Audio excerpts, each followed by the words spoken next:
Hello dear students, welcome to Magnet Brains. मैं संचिता जैन आपके SST educator आज के सेशन में लेके आई हूँ आप सभी के लिए क्लास 10th बोर्ड स्टूडेंट्स के लिए सामाजिक विज्ञान में राजनीति विज्ञान यानी कि पॉलिटिकल साइंस का चैप्टर नंबर 3। और आज हम इसका करने वाले हैं कंप्लीट चैप्टर रिवीजन। चैप्टर 3 जिसका नाम है जाति, धर्म और लैंगिक मसले।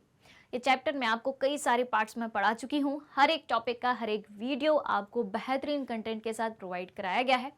इसके बाद इसके NCERT solutions, multiple choice questions, most important questions, सारी चीज़ें मैंने बहुत ही बेहतरीन तरीके से आप तक पहुंचाई हैं। उम्मीद है सारी बातें, सारी चीज़ें, सारे वीडियोस आपने पढ़ लिए होंगे। और अब इतना सब कुछ पढ़ने के बाद बारी आती है रिवीजन की।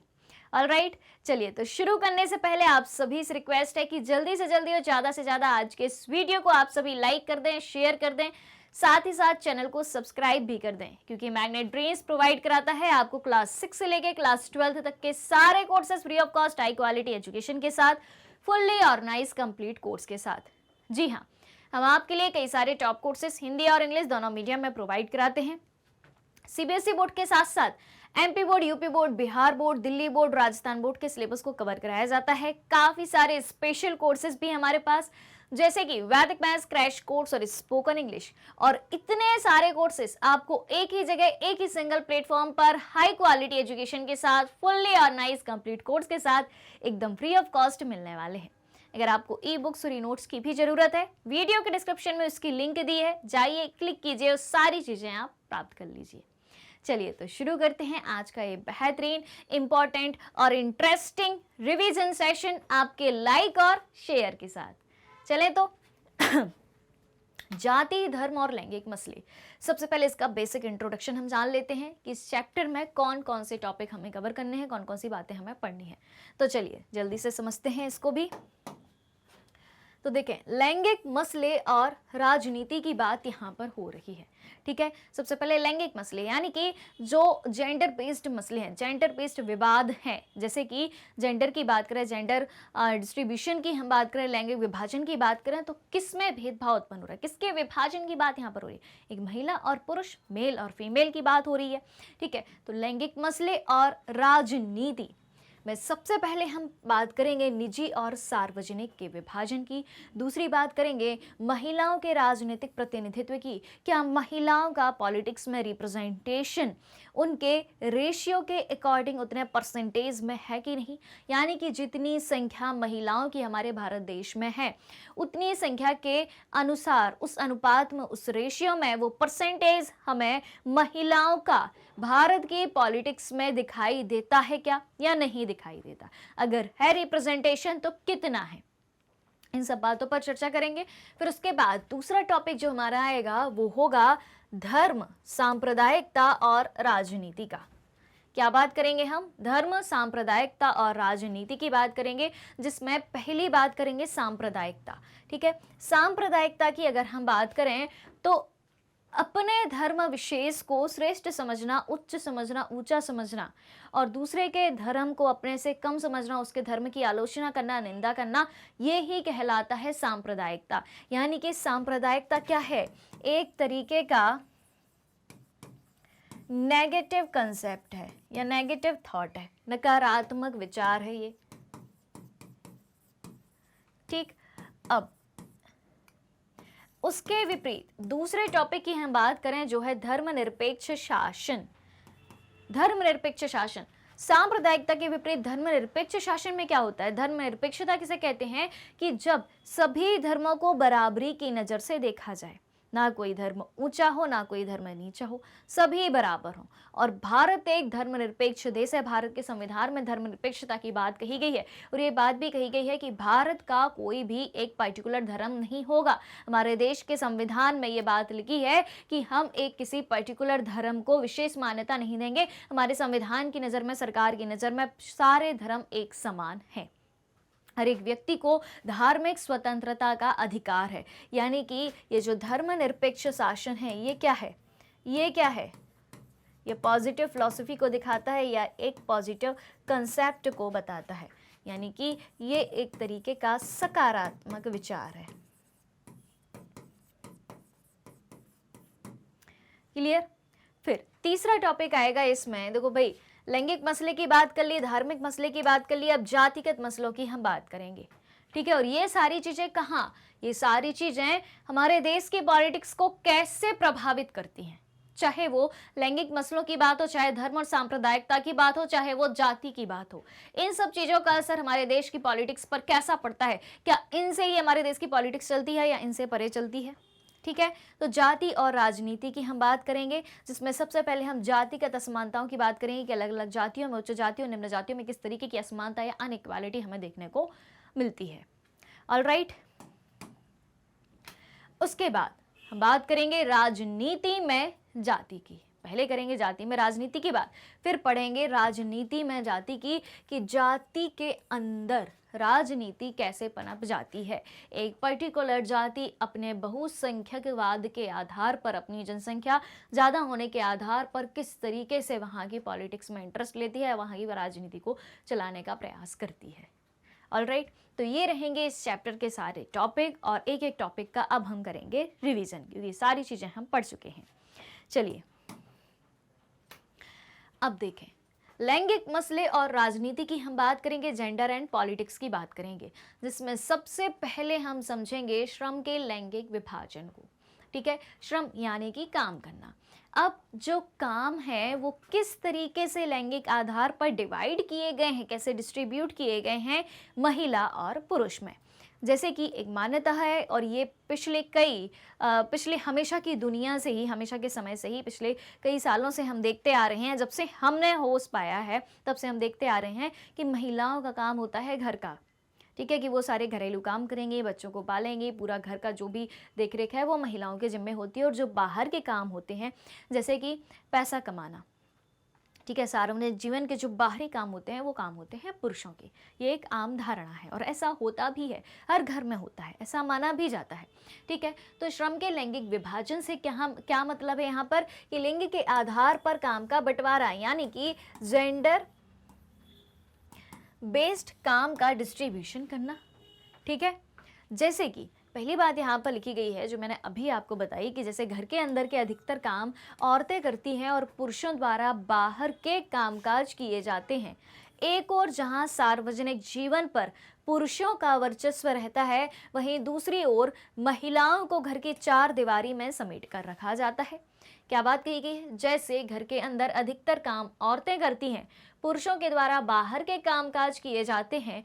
एक और जहां सार्वजनिक जीवन पर पुरुषों का वर्चस्व रहता है, पुरुषों का ही अधिकार रहता है, तो वहीं दूसरी ओर महिलाओं को घर की चार दीवारी में समेट कर ही रखा जाता है कि आपको घर के अंदर रहना है, आपको घर के काम करने हैं, आपको एकदम घरेलू बनकर ही रहना है।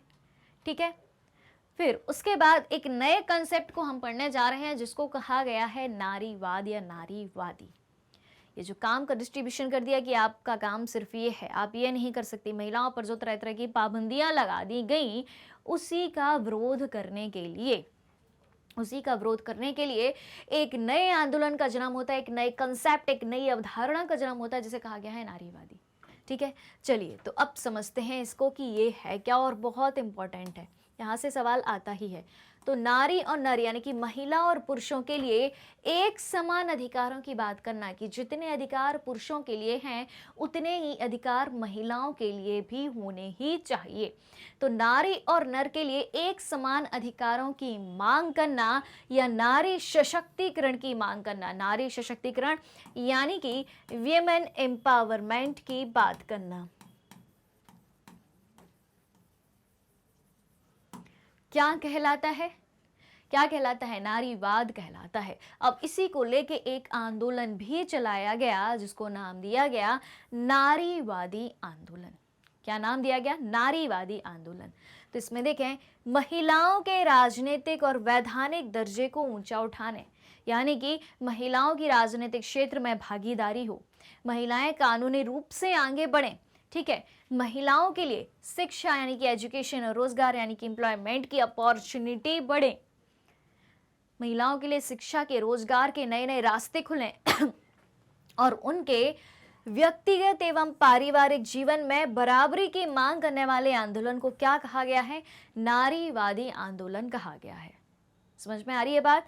तो महिलाओं के राजनीतिक और वैधानिक दर्जे को ऊंचा उठाने, उनके लिए शिक्षा और रोजगार के अवसरों को बढ़ाने की मांग करने और महिलाओं के जो व्यक्तिगत और पारिवारिक जीवन है, उनका पर्सनल जीवन जो पर्सनल लाइफ जो है और उनकी जो फैमिली वाली लाइफ है, उसमें बराबरी की मांग करने वाले आंदोलन को नारीवादी आंदोलन कहा जाता है कि पुरुषों के बराबर ही सारे अधिकार महिलाओं को भी मिलने चाहिए। सीधी सी बात है। ऑलराइट, तो नारीवाद क्या है और नारीवादी आंदोलन क्या है, इसको समझ लिया। अब इस आंदोलन की विशेषताएं क्या हो सकती हैं उसको समझते हैं। यहाँ से भी सीधा सवाल बन सकता है कि नारीवादी आंदोलन की विशेषताओं को समझाइए, या कुछ इस तरीके से भी बन सकता है कि नारीवाद क्या है, नारीवादी आंदोलन और इसकी विशेषताओं को समझाइए। तो इस तरीके से ये एक दीर्घ उत्तरीय प्रश्न के रूप में आपसे पूछा जा सकता है। तो देखें भाई, नारीवादी आंदोलन की विशेषताएं क्या क्या हैं। तो यह आंदोलन महिलाओं के राजनीतिक अधिकार और सत्ता पर उनकी पकड़ की वकालत करता है। क्या कहा गया है नारीवादी आंदोलन के बारे में कि नारीवादी आंदोलन महिलाओं के राजनीतिक अधिकार की बात करता है और सत्ता पर, शासन पर महिलाओं की पकड़ की वकालत करता है। दूसरी बात क्या है कि इसमें महिलाओं को घर की चार दीवारी के भीतर रखने और घर के सभी कामों का बोझ डालने का विरोध भी शामिल होता है कि सिर्फ महिलाएं ही घर की चार दीवारी के भीतर बंद क्यों रहें, सिर्फ महिलाओं पर ही घर के काम का बोझ क्यों हो। इन सब का विरोध करता है नारीवादी आंदोलन। उसके बाद नारीवादी आंदोलन पितृसत्तात्मक परिवार यानी कि जिस परिवार में सिर्फ पुरुषों की ही सत्ता हो, पुरुष ही उस परिवार का मुखिया हो, सारे डिसीजन पुरुष ही लेता हो और उसके अनुसार उस घर के सभी व्यक्तियों को चलना होता हो। ठीक है, तो नारीवादी आंदोलन पितृसत्तात्मक परिवार को मात्र सत्तात्मक बनाने की ओर अग्रसर है कि सिर्फ पुरुष की ही सत्ता नहीं होनी चाहिए, महिला की भी सत्ता होनी चाहिए। अब देश जो बदल रहा है उसके अनुसार पुराने रीति रिवाज परंपराएं भी बदलना चाहिए, तो पितृसत्तात्मक परिवार की जगह मात्र सत्तात्मक परिवार होनी चाहिए। ऑलराइट, तो ये है इसकी विशेषताएं। फिर अगली दो और विशेषताएं हैं हमारे पास। महिलाओं की शिक्षा तथा देश के विभिन्न क्षेत्रों में उनके व्यवसाय और सेवा का समर्थक है। महिलाओं को ज़्यादा से ज़्यादा शिक्षित करो, देश के विभिन्न हिस्सों में महिलाएं अपने छोटे मोटे व्यवसाय कर सकें, अपनी सर्विसेज दे सकें, इन सब का समर्थक होता है कौन? नारीवादी आंदोलन। और नारीवादी आंदोलन महिलाओं के हर प्रकार के शोषण का विरोध करता है। हर प्रकार के शोषण से क्या मतलब होता है? हर प्रकार के शोषण से क्या मतलब होता है कि महिलाओं को घरेलू हिंसा का शिकार ना होना पड़े, महिलाओं को परिवार में दबाया ना जाए, महिलाओं को शिक्षा के लिए मना ना किया जाए, ठीक है, बेवजह महिला को परेशान ना किया जाए। इन सब का विरोध करता है क्या? नारीवादी आंदोलन। समझ में आई बात? अब देखें आगे की कहानी। हमने पढ़ा पितृ प्रधान समाज या पितृ सत्तात्मक परिवार। तो आखिर ये होता क्या है? पितृ प्रधान समाज क्या होता है? वो समाज जहाँ पर सिर्फ पुरुष की ही चलती हो, ऐसा समाज, ऐसा परिवार जहाँ पर परिवार का मुखिया पिता होता है, घर का वरिष्ठ पुरुष ही होता है। तो ऐसा समाज जिसमें परिवार का मुखिया पिता होता है और उन्हें औरतों की तुलना में अधिक अधिकार होता है, ऐसे समाज को कहा जाता है पितृ प्रधान समाज। ऑलराइट, और नारीवादी आंदोलन किसकी बात करता है कि अब पितृ प्रधान समाज के बदले मात्र सत्तात्मक समाज होना चाहिए। ऑलराइट, अब देखें, अब हम बात करेंगे महिलाओं के दमन की। किसकी बात करेंगे? महिलाओं के दमन की हम बात करेंगे। किस तरीके से महिलाओं का शोषण होता है, किस तरीके से महिलाओं का दमन होता ही जाता है। तो इसमें हम सबसे पहले साक्षरता दर की बात करेंगे। ठीक है, साक्षरता दर यानी कि लिटरेसी रेट की। महिलाओं का दमन किन किन तरीकों से होता है, महिलाओं का शोषण हमें किन किन तरीके से देखने को मिलता है। तो सबसे पहले यहाँ पर हम साक्षरता दर, लिटरेसी रेट की बात करेंगे कि किस तरीके से महिलाएं साक्षरता के मामले में, पढ़ाई लिखाई के मामले में, शिक्षा के मामले में पुरुषों से काफ़ी पीछे हैं। ठीक है, तो महिलाओं में साक्षरता की दर 54% है। कितनी है? 54% है। और जबकि पुरुषों में कितनी है? 76% है। यानी कि यहाँ से हमें सीधा 22% कम दिखाई दे रहा है।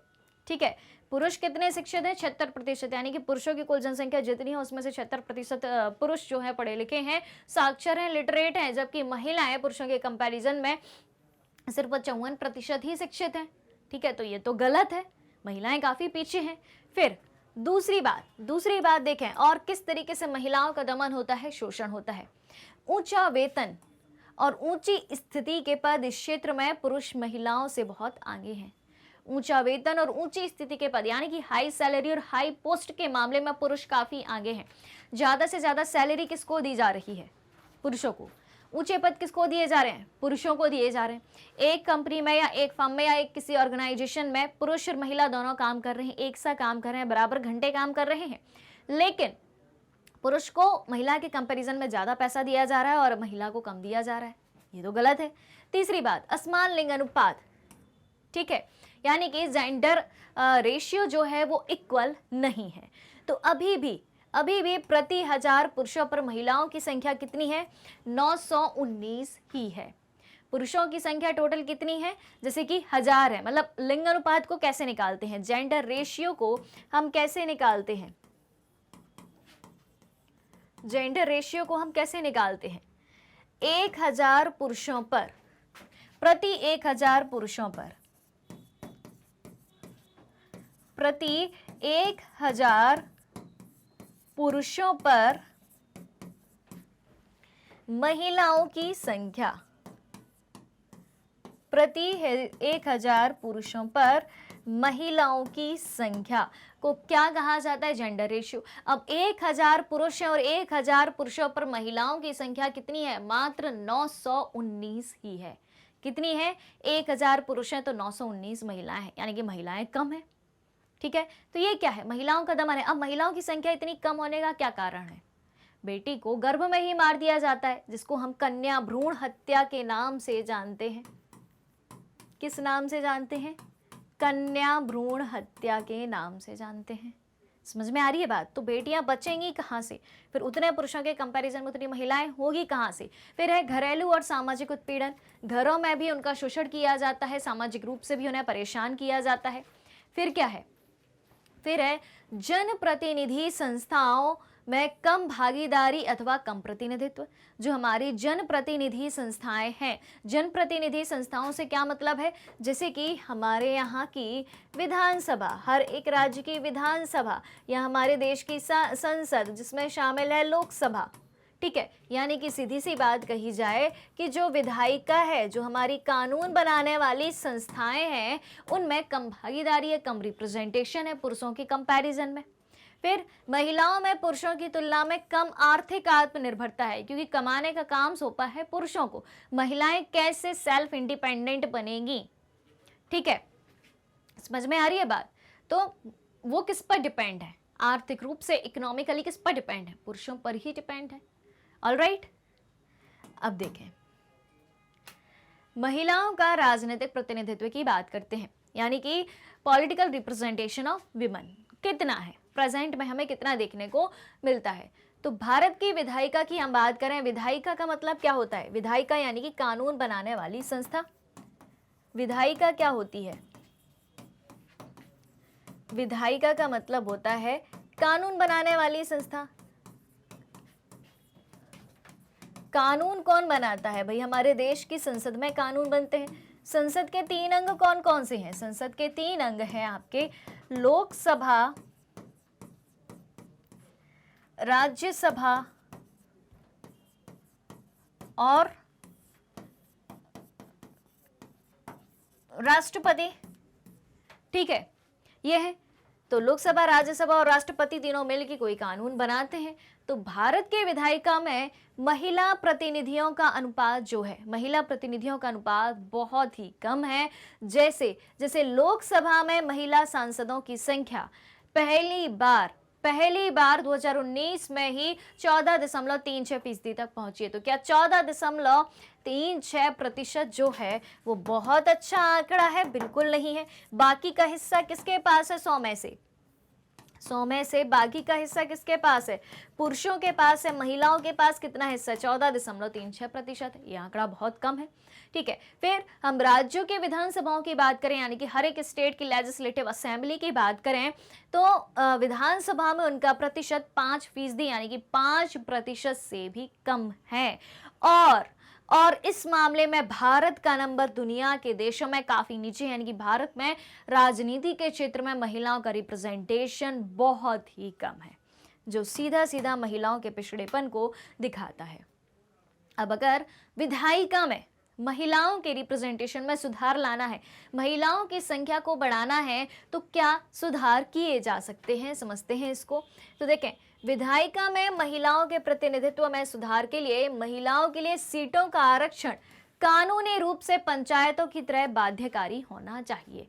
अगर आपको विधायिका में महिलाओं की संख्या बढ़ानी है तो क्या करो, एक कानून बना दो। कानून के तहत ये लिखा जाना चाहिए कि इतने प्रतिशत सीटें सिर्फ और सिर्फ महिलाओं के लिए ही रिजर्व करी गई हैं, इतनी सीटें महिलाओं के लिए ही आरक्षित करी गई हैं, जैसा कि पंचायती राज में है। हमारे देश का जो स्थानीय स्वशासन है, लोकल सेल्फ गवर्नेंस है, उसमें क्या है, उसमें 1/3 रिजर्वेशन है महिलाओं को। 1/3 स्थान किसके लिए दिए गए हैं, महिलाओं के लिए ही दिए गए हैं। तो पंचायत में 1/3 सीटें महिलाओं के लिए आरक्षित हैं। कुछ राज्य जहां महिलाओं के लिए 50% सीटें पहले से ही आरक्षित हैं। भारत की अगर हम बात करें ओवरऑल, तो 1/3 स्थान पंचायत में महिलाओं के लिए आरक्षित है, यानी कि 33% सीटें किसके लिए आरक्षित है, महिलाओं के लिए आरक्षित है। और उनमें से भी कुछ राज्य ऐसे हैं जैसे कि बिहार, उत्तराखंड, मध्य प्रदेश, हिमाचल प्रदेश, ऐसे राज्य हैं जहां महिलाओं के लिए 50% सीटें आरक्षित हैं। तो ऐसा ही कानून अगर हमारे देश की विधायिका के लिए बना दिया जाए कि महिलाओं के लिए इतने प्रतिशत सीटें रिजर्व होनी चाहिए, तो महिलाओं का रिप्रेजेंटेशन हम हमारे देश की पॉलिटिक्स में, हमारे देश की विधायिका में बढ़ा सकते हैं। ऑलराइट, चलिए अब देखें, क्या भारत सरकार ने नारी असमानता को दूर करने के लिए कोई कदम उठाए हैं? बिल्कुल उठाए हैं। तो चलिए समझते हैं। और यहाँ से सीधा सवाल आपसे पूछा जा सकता है कि भारत सरकार द्वारा नारी असमानता को दूर करने के लिए क्या क्या कदम उठाए गए हैं। ऑलराइट, चलिए तो देखें, पहला तो ये है कि दहेज को अवैध घोषित करना। जो दहेज प्रथा होती है, दहेज तो आप समझते हो ना, कि जब एक लड़का और लड़की की शादी होती है तो लड़की वाले को लड़कों वालों के लिए बहुत ज़्यादा चीज़ें, सामान, पैसा, रुपया, सब कुछ देना पड़ता है, जिसे दहेज के नाम से जाना जाता है, जो कि एक गलत है। तो भारत सरकार ने उसको अवैध घोषित करा है। अवैध का मतलब होता है इनवैलिड, कि ये गैर कानूनी है। कैसा है, ये गैर कानूनी है। दूसरी बात क्या है कि पारिवारिक संपत्तियों में स्त्री और पुरुष को बराबर का हक दिया। आपके परिवार की जितनी भी संपत्ति है, तो चाहे वो विमेन हो, चाहे वो मैन हो, यानी कि चाहे महिला हो चाहे पुरुष हो, सभी के लिए 50-50% हिस्सा दिया जाना चाहिए। ठीक। फिर तीसरा काम क्या किया है भारत सरकार ने, कन्या भ्रूण हत्या को कानूनन अपराध घोषित किया है। कन्या भ्रूण हत्या यानी कि जब एक कन्या को गर्भ में ही मार दिया जाता है, उसके पैदा होने से पहले अगर उन्हें पता लग गया कि गर्भ में एक बेटी पल रही है, एक कन्या पल रही है, तो उसको गर्भ में ही मार दिया, तो ये क्या है, कन्या भ्रूण हत्या एक कानूनन अपराध है। उसके बाद समान कार्य के लिए समान पारिश्रमिक का प्रावधान। अभी हमने क्या पढ़ा था, किस तरीके से महिलाओं का शोषण होता है कि पुरुषों के कंपैरिजन में उन्हें कम सैलरी मिलती है, ऊंचे पद सिर्फ पुरुषों के लिए ही उपलब्ध हैं। तो अब भारत सरकार ने कानून बनाया है कि समान कार्य के लिए समान पारिश्रमिक मिलेगा। जो काम महिला कर रही है और पुरुष कर रहा है और बराबरी से कर रहे हैं, उतना ही काम कर रहे हैं, तो दोनों को बराबर सैलरी मिलनी चाहिए। ठीक है। फिर नारी शिक्षा पर विशेष जोर दिया है, कई सारी योजनाएं चलाई हैं जिससे हर एक बेटी, हर एक कन्या, हर एक नारी आगे आए और शिक्षा ग्रहण करे। बेटी बचाओ बेटी पढ़ाओ जैसी योजनाएं भी हमारे देश में आई हैं। तो ये सारे हैं भारत सरकार द्वारा नारी असमानता को दूर करने के लिए उठाए गए कदम। अगर ऐसा सवाल आपसे पूछा जाता है तो आप बिल्कुल एज इट इज हूबहू लिख सकते हैं। चलिए अगली बात करते हैं। चलो भाई, यहाँ पर देखो, अब महिलाओं के रिप्रेजेंटेशन की बात हो रही थी कि महिलाओं का रिप्रेजेंटेशन हमारे देश की पार्लियामेंट में, विधायिका में या स्टेट लेजिस्लेटिव असेंबली में बहुत ही कम है। तो देखें, ये आपको एक संसद बनी हुई दिखाई दे रही है, हमारे देश की पार्लियामेंट बनी हुई दिखाई दे रही है। हालांकि ये संसद का पुराना ढांचा है, अब तो नई संसद बन चुकी है। ठीक है, तो यह कार्टून क्या बताता है, महिला आरक्षण विधेयक संसद में पास क्यों नहीं हो पाया, क्या आप इस नजरिए से सहमत हैं? तो देखो, इस कार्टून में हमें क्या नजर आ रहा है कि जो संसद के द्वार हैं, संसद के जितने भी गेट हैं, वो किसके लिए खुले हैं? देखो भाई, पुरुष ही एंटर कर रहे हैं इन गेटों से, पुरुषों का ही कब्जा है यहाँ पर। महिलाएं ऊपर बालकनी से खड़ी खिड़की से झांक रही हैं, बस ये तमन्ना है उनकी कि हमें किसी तरीके से संसद के अंदर बैठने का, मुद्दों पर बात करने का, कानूनों पर बात करने का अवसर मिल जाए। तो देखो भाई, अब इनके लिए किसी व्यक्ति ने कहा है कि चिंता मत करना, महिलाओं के लिए कहा है कि चिंता मत करना, हम तुम्हारे लिए कोई ना कोई रास्ता ढूंढ ही लेंगे, तुम्हें भी हमारे देश की पार्लियामेंट में जगह जरूर मिलेगी। Alright, clear? चलिए अब देखें, अब हम बात करेंगे धर्म, सांप्रदायिकता और राजनीति की। लैंगिक मसलों की तो हमने बात कर ली, अब हम धर्म, सांप्रदायिकता और राजनीति की बात करेंगे। 3 मसले हैं इस चैप्टर के, एक है आपका लैंगिक मसला, एक धार्मिक मसला, एक जातिगत मसला। एक मसले की बात हो चुकी है, इसका रिवीजन हो चुका है। अब हम पढ़ेंगे धर्म, सांप्रदायिकता और राजनीति के बारे में। तो देखें, धर्म को राजनीति से कभी अलग नहीं किया जा सकता। क्या स्टेटमेंट है यहाँ पर, क्या सेंटेंस है, क्या वाक्य है कि धर्म को राजनीति से कभी अलग नहीं किया जा सकता? महात्मा गांधी ने ऐसा क्यों कहा? तो इस बात से हमें ये समझ में आता है कि ये स्टेटमेंट महात्मा गांधी ने कहा है, पर क्यों कहा है? सीधा सवाल आता है भाई, सुन लो, और धर्म से गांधी जी का क्या मतलब है? तो गांधी जी के अनुसार धर्म हिंदू धर्म या इस्लाम जैसे किसी धर्म विशेष से संबंधित नहीं था। गांधी जी ने रिलीजन को किसी पर्टिकुलर रिलीजन से रिलेट नहीं किया था।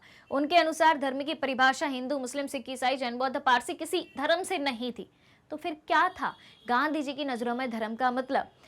गांधी जी का मतलब था धर्म का नैतिक मूल्यों से। तो गांधी जी ने कहा था कि लेकिन नैतिक मूल्य जो सभी धर्मों को सूचित करते हैं, उनसे हमारा धर्म का मतलब है। अब नैतिक मूल्यों की अगर हम बात करें तो नैतिक मूल्य या इथिकल वैल्यूज, नैतिक मूल्यों को क्या कहा जाता है?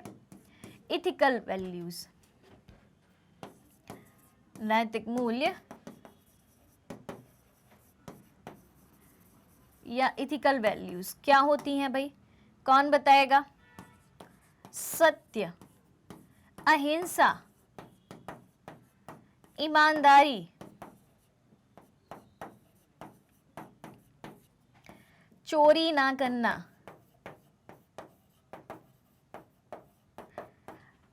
एक्सेट्रा, कुछ भी, भ्रष्टाचार ना करना। ठीक है, ये सब क्या है भाई? ये सब क्या है? इथिकल वैल्यूज हैं, और हर एक रिलीजन इसकी ही बात करता है। तो सभी धर्म में जो कॉमन बातें हैं उसको कहा है भाई नैतिक मूल्य, इथिकल वैल्यूज। हर एक धर्म इन सब चीज़ों की बात करता है, इन सब नैतिक वैल्यू की, इन सब नैतिक मूल्यों को फॉलो करने की बात करता है। तो गांधी जी ने नैतिक मूल्य, धर्म को इन्हीं इथिकल वैल्यूज से रिलेट किया था, और राजनीति को धर्म से लिए गए नैतिक मूल्यों द्वारा निर्देशित होना चाहिए, ऐसा कहा था गांधी जी ने कि हमारे देश की जो राजनीति है या किसी भी देश की जो पॉलिटिक्स है, राजनीति है, उनको इन सब वैल्यू को फॉलो करना चाहिए, और इन सब वैल्यू को फॉलो करना ही क्या है? हमारा धर्म है। ठीक, समझ में आ गई बात? तो क्या इन सब नैतिक मूल्यों को राजनीति से अलग किया जा सकता है? अगर ये सारी चीजें राजनीति से, देश के पॉलिटिक्स से अलग हो गई तो क्या राजनीति अच्छे से चल पाएगी? नहीं चल पाएगी। इसीलिए गांधी जी ने कहा था कि धर्म को राजनीति से कभी अलग नहीं किया जा सकता है। कंसेप्ट आया समझ में कि धर्म को राजनीति से अलग क्यों नहीं किया जा सकता है? धर्म का यहाँ पर क्या मतलब है? तो धर्म का सीधा संबंध यहाँ पर नैतिक वैल्यूज से है, और नैतिक वैल्यूज अगर कम हो गई या नहीं रही तो राजनीति अच्छे से नहीं चल पाएगी। इसीलिए गांधी जी ने कहा था कि धर्म को राजनीति से कभी अलग नहीं किया जा सकता। अब देखें पारिवारिक कानून क्या होता है, इसको समझ लेते हैं। पारिवारिक कानून विवाह, तलाक, गोद लेना और उत्तराधिकार जैसे परिवार से जुड़े मसलों से संबंधित कानून जो बनाए जाते हैं उसे कहते हैं पारिवारिक कानून। यानी कि परिवार से संबंधित जो मसले हैं, विवाह जब होता है तो विवाह का संबंध किससे है? एक परिवार से है, पारिवारिक बात ही है। तलाक, अगर दो व्यक्तियों के बीच में तलाक हो रही है तो ये उनका पारिवारिक मामला है।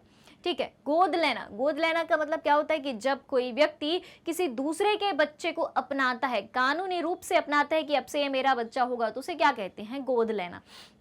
उत्तराधिकार, कि जैसे आपके पिता की गद्दी आप संभालेंगे, ठीक है, आपकी गद्दी आगे जाके आपका बच्चा संभालेगा। आपके पिता ने अपने अपने पिता की गद्दी संभाली थी, यानी कि आपके दादा की गद्दी संभाली थी। तो ये क्या है कि एक व्यक्ति का आगे का जो वंश है वो उत्तराधिकार होगा, यानी कि पिता का बेटा ही उसका उत्तराधिकार होगा। तो ये सब मामले कैसे हैं? पारिवारिक मामले हैं, और अगर इन मामलों में कोई विवाद उत्पन्न होता है तो उसके लिए कानून है। जो कानून उन विवादों को, पारिवारिक विवादों को निपटाने के लिए बनाए गए हैं, उन्हें क्या कहा जाएगा? पारिवारिक कानून कहा जाएगा। ऑलराइट, अब हम बात करते हैं यहाँ पर सांप्रदायिकता की। ठीक है, सांप्रदायिकता जैसा कि मैं पहले ही बता चुकी हूं कि ये एक नेगेटिव थॉट है या नेगेटिव विचारधारा है, नेगेटिव कंसेप्ट है, नकारात्मक विचार है। तो अब सुनना किस तरीके से सांप्रदायिकता को परिभाषित किया जा सकता है। तो जब किसी धर्म के मानने वाले लोग, अब ध्यान से सुनना, सांप्रदायिकता किसे कहा जाता है? कि जब किसी एक धर्म को मानने वाले लोग अपने धर्म को दूसरों के धर्मों से श्रेष्ठ समझने लगते हैं कि हमारा धर्म ही श्रेष्ठ है, बाकी के धर्म श्रेष्ठ नहीं है, तो उस भावना को क्या कहा जाता है? उस चीज को कहा जाता है सांप्रदायिकता। तो सांप्रदायिकता क्या है? एक नेगेटिव थॉट है, ठीक है, एक नकारात्मक विचारधारा है।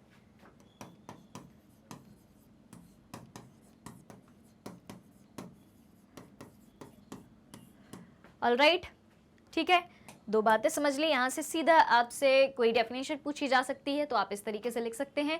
अब पारिवारिक कानून जान लिया, सांप्रदायिकता जान ली। अब सांप्रदायिक राजनीति के विभिन्न रूप क्या हो सकते हैं उसको समझते हैं। तो सांप्रदायिकता क्या होती है कि जब किसी एक धर्म को मानने वाले लोग अपने धर्म को ही श्रेष्ठ समझते हैं और बाकी के धर्म को नीचा समझते हैं, तो उसे क्या कहा जाता है?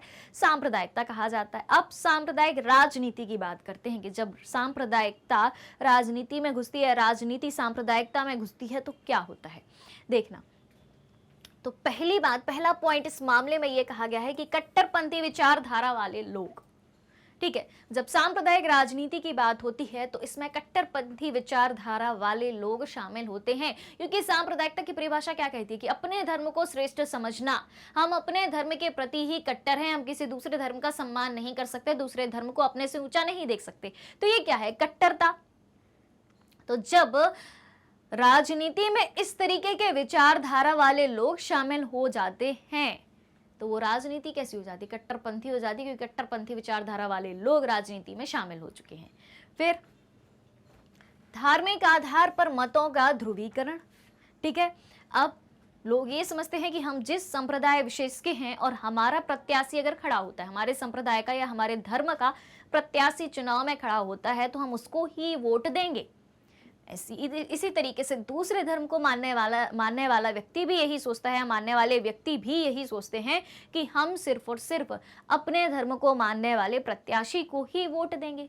तो धर्म के आधार पर क्या हो गया? धर्म के आधार पर वोट बट गए। ठीक है, मान लो कि A, B, C और D चार रिलीजन है, चार रिलीजन को मानने वाले WXYZ चार ये प्रत्याशी हैं, ये एक चुनाव क्षेत्र है। ठीक है, तो अब ये क्या है? ये है धर्म, ठीक, और ये सब क्या है? ये हैं प्रत्याशी जो कि चुनाव लड़ने के लिए खड़े हुए हैं। WA धर्म का है, XYZ क्रमशः B, C और D धर्म के हैं। अब ए धर्म के जितने भी लोग थे उन्होंने कहा कि हम सिर्फ W को वोट देंगे, B वाले X को देंगे, C वाले Y को देंगे और D वाले Z को देंगे। तो धर्म के आधार पर वोट बट गए कि नहीं बट गए? ठीक है, अब देखें, धर्म के आधार पर ही लोगों को चुनाव में प्रत्याशी घोषित करना। अब किसी एक क्षेत्र में कई सारे धर्मों को मानने वाले लोग हैं, लेकिन उनमें यह पाया गया कि ए धर्म को मानने वाले लोगों की जनसंख्या ज्यादा है। ठीक है, ए धर्म को मानने वाले लोगों की जनसंख्या ज्यादा है, तो उसी का प्रत्याशी चुनाव क्षेत्र में खड़ा किया जाना चाहिए, चुनाव में खड़ा किया जाना चाहिए, ताकि वोट ज्यादा मिलेंगे। जिस रिलीजन का प्रत्याशी चुनाव में उतारा जाएगा उस रिलीजन की जनसंख्या ज्यादा है, तो उसको ही वोट ज्यादा मिलेंगे, वो ही जीतेगा। तो इसे क्या कहेंगे? इस विचार को क्या कहेंगे? धर्म के आधार पर लोगों को चुनाव में प्रत्याशी घोषित करना। अगली बात क्या है? सांप्रदायिक हिंसा और खून खराबा। जब आप अपने धर्म विशेष को श्रेष्ठ समझोगे, उसी के आधार पर अपनी राजनीति को चलाओगे तो क्या होगी? हिंसा होगी कि नहीं होगी? खून खराबा होगा, झगड़े होंगे, दंगे होंगे, लड़ाई होगी। तो उसी को क्या कहा गया है? सांप्रदायिक हिंसा कहा गया है, यानी कि अलग अलग संप्रदाय के लोग, अलग अलग धर्मों के लोग आपस में लड़ पड़ेंगे। ठीक है। फिर सांप्रदायिक दिशा में राजनीति की गतिशीलता, अब इसी दिशा में राजनीति आगे बढ़ती जाए तो उसे क्या कहेंगे? सांप्रदायिक राजनीति ही कहेंगे। फिर क्या है? सांप्रदायिकता के आधार पर राजनीतिक दलों का अलग अलग खेमों में बट जाना, जैसे कि ये बट चुके हैं संप्रदाय के आधार पर पॉलिटिकल पार्टी। ये अब इनको हम पॉलिटिकल पार्टी बना देते हैं, या हाँ चलो इसको हम धर्म बना देते हैं और इसको बना देते हैं राजनीतिक दल। ठीक है। तो ए धर्म के लोग पॉलिटिकल पार्टी डब्ल्यू में हैं, बी धर्म के लोग पॉलिटिकल पार्टी डब्ल्यू में हैं, सी रिलीजन के लोग पॉलिटिकल पार्टी वाई में हैं, डी रिलीजन के लोग पॉलिटिकल पार्टी जेड में हैं। ठीक है। तो सांप्रदायिक आधार पर राजनीतिक दलों का अलग अलग खेमों में बट जाना, राजनीतिक दल अलग अलग उसमें बट चुके हैं धर्म के आधार पर, जैसे कि आयरलैंड में नेशनलिस्ट और यूनियनिस्ट पार्टी जो है धर्म के आधार पर ही बटी हुई है। ठीक। अब देखें सांप्रदायिकता को दूर करने की विधियों की अब हम बात करते हैं। ठीक है। सांप्रदायिकता को दूर कैसे किया जा सकता है? जो धार्मिक आधार पर भेदभाव उत्पन्न हो रहे हैं, लोग सिर्फ अपने धर्म को श्रेष्ठ समझ रहे हैं, दूसरे धर्म को नीचा समझ रहे हैं, तो उसको हम दूर कैसे कर सकते हैं? सांप्रदायिकता जो एक नेगेटिव थॉट है, नकारात्मक विचार है, उसको हम कैसे दूर कर सकते हैं? पहला उपाय यहाँ पर बताया गया है, पहली विधि बताई गई है कि शिक्षा के द्वारा, बाय एजुकेशन के थ्रू हम सांप्रदायिकता को कैसे खत्म कर सकते हैं। तो चलिए समझते हैं इसको। तो शिक्षा के पाठ्यक्रम में, यानी कि हमारे जो एजुकेशन का सिलेबस होता है, उसमें ये ऐड किया जाए कि सभी धर्म अच्छे हैं, ये बातें बताई जाए हमको कि सभी धर्म अच्छे हैं, और विद्यार्थियों को सहिष्णुता, अब सहिष्णुता क्या होती है कि दूसरे धर्म के प्रति आदर भाव रखना, खुद के धर्म के साथ साथ दूसरे धर्म के प्रति भी आदर भाव रखना ही सहिष्णुता है। तो विद्यार्थियों को सहिष्णुता एवं सभी धर्मों के प्रति आदर भाव सिखाया जाए। बच्चा स्कूल जाता है, बच्चा जो सीखता है, चाहे घर में सीखे चाहे स्कूल में सीखे, आगे जाके उसी को फॉलो करता है। तो बच्चों को ऐसी एजुकेशन दी जानी चाहिए शुरुआत से ही। तो हम सांप्रदायिकता को दूर कर सकते हैं, खत्म कर सकते हैं। दूसरी बात है प्रचार के द्वारा। प्रचार के द्वारा भी सांप्रदायिकता को दूर किया जा सकता है। कैसे किया जा सकता है? तो देखते हैं इसको। समाचार पत्र, रेडियो, टेलीविजन आदि से जनता को धार्मिक सहिष्णुता की शिक्षा दी जाए। कैसे दी जाए? समाचार पत्र के माध्यम से, रेडियो टेलीविजन के माध्यम से जनता को धार्मिक सहिष्णुता की शिक्षा दी जाए कि अपने धर्म के साथ साथ हमें दूसरे धर्मों का भी आदर करना चाहिए, सम्मान करना चाहिए। ठीक है। ये बात हो गई किसकी? सांप्रदायिकता की। अब इसके विपरीत अगली बात हम करते हैं धर्मनिरपेक्षता की, जो एक पॉजिटिव फिलॉसफी है या पॉजिटिव कंसेप्ट है।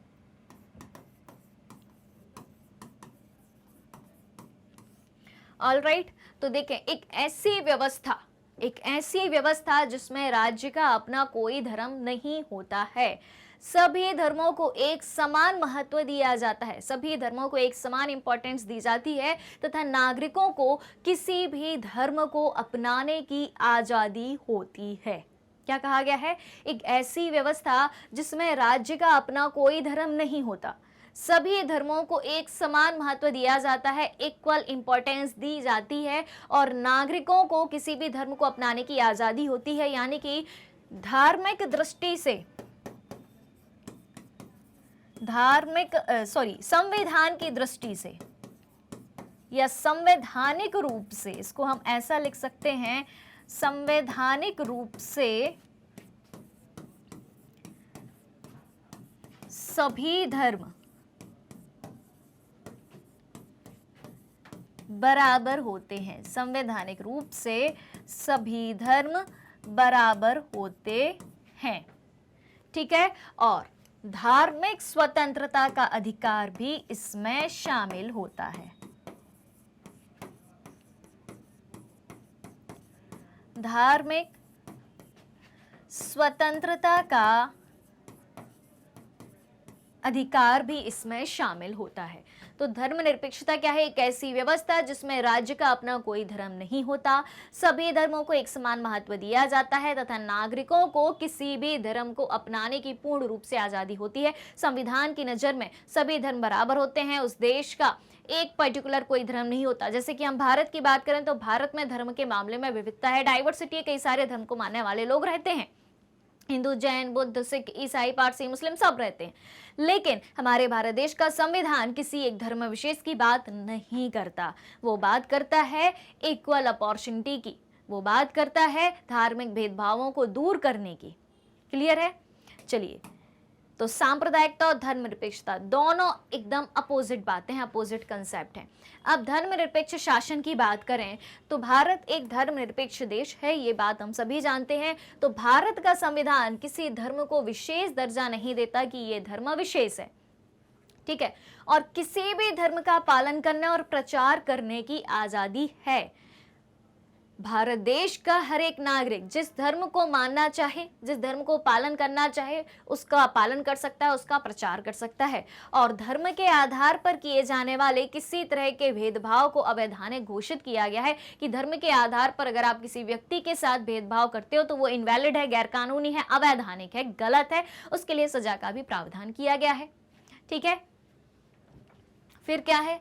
शासन को धार्मिक मामलों में दखल देने का अधिकार जो हो, हमारे भारत देश का शासन है, अगर धार्मिक मामलों में कोई विवाद उत्पन्न होता है तो हमारे देश की सरकार उसमें दखल दे सकती है उन विवादों का निपटारा करने के लिए। फिर क्या है? संविधान में किसी भी तरह के जातिगत भेदभाव का निषेध किया गया है। जो हमारे भारत देश का संविधान है उसमें किसी भी तरीके के जातिगत भेदभाव का निषेध भी किया गया है कि हम किसी भी आधार पर किसी भी जाति से या धर्म से भेदभाव नहीं कर सकते हैं। जाति, धर्म, भाषा, जेंडर, क्षेत्र विशेष के आधार पर हर एक व्यक्ति बराबर होगा, अलग अलग चीजें होने पर उनसे भेदभाव नहीं किया जाएगा। तो ये होता है धर्मनिरपेक्ष शासन, जिसमें सभी को समान दृष्टि से देखा जाता है। चलिए, अब देखो, भारत एक धर्मनिरपेक्ष देश है, ये बात हम सभी जानते हैं, लेकिन भारत को एक धर्मनिरपेक्ष राज्य बनाने वाले विभिन्न प्रावधान कौन कौन से हैं, प्रोविजंस कौन कौन से हैं, उसको हम समझ लेते हैं। पहला तो ये है कि भारत का कोई राजकीय धर्म नहीं है। भारत देश की सरकार या भारत देश का संविधान किसी एक धर्म को फॉलो नहीं करेगा कि सिर्फ उसी धर्म को इंपॉर्टेंस दे, उसी रिलीजन को महत्व दे। ठीक, एक बात, उसकी नजर में सब चीजें बराबर हैं, सारे धर्म बराबर हैं। दूसरी बात, सभी धर्मों को बराबर महत्व दिया जाता है और प्रत्येक नागरिक को, अब सुनना, प्रत्येक नागरिक को अपनी इच्छा अनुसार, अपनी श्रद्धा के अनुसार, अपनी भावनाओं के अनुसार किसी भी धर्म को अपनाने की स्वतंत्रता है। आप किसी भी रिलीजन में पैदा हुए हो, मान लो आप रिलीजन ए में पैदा हुए हो और आपको रिलीजन बी पसंद आता हो, उसके प्रति आपकी श्रद्धा हो, तो आप बिल्कुल उसको फॉलो कर सकते हैं। या बी रिलीजन वाला व्यक्ति ए को फॉलो करना चाहता है, कर सकता है। ठीक है, और भारतीय संविधान धार्मिक भेदभाव को असंवैधानिक घोषित करता है कि धर्म के आधार पर अगर कोई भेदभाव उत्पन्न होता है तो वो गैर कानूनी है, इनवैलिड है, अवैधानिक है, क्योंकि संविधान में ऐसा भेदभाव की बात कही ही नहीं है। अब किस किस की बात हो गई? इस चैप्टर में दो टॉपिक की बात हो गई, धर्म और लैंगिक मसलों की बात हो गई। अब बचता क्या है भाई? देखो, सबसे पहले हमने लैंगिक मसलों की बात करी थी, लैंगिक मसले, फिर धर्म, इसकी भी बात हो गई। अब बचा क्या है? जाति। इसको समझ लेते हैं। तो सबसे पहले समझेंगे कि आखिर जातिवाद होता क्या है। क्या जातिवाद क्या होता है? जातिवाद का कंसेप्ट कहता है कि जब जाति के आधार पर लोगों में भेदभाव किया जाता है, एक जाति के लोग दूसरी जाति के लोगों के साथ घृणा करें, उनके साथ गलत व्यवहार करें, या कोई भी अलग अलग जातियों के बीच अलग अलग अधिकारों की बात करें कि आपका ये अधिकार नहीं है, आप उच्च जाति के हैं तो आपके पास सारे अधिकार हैं, आप निम्न जाति के तो आपके पास अधिकार नहीं है।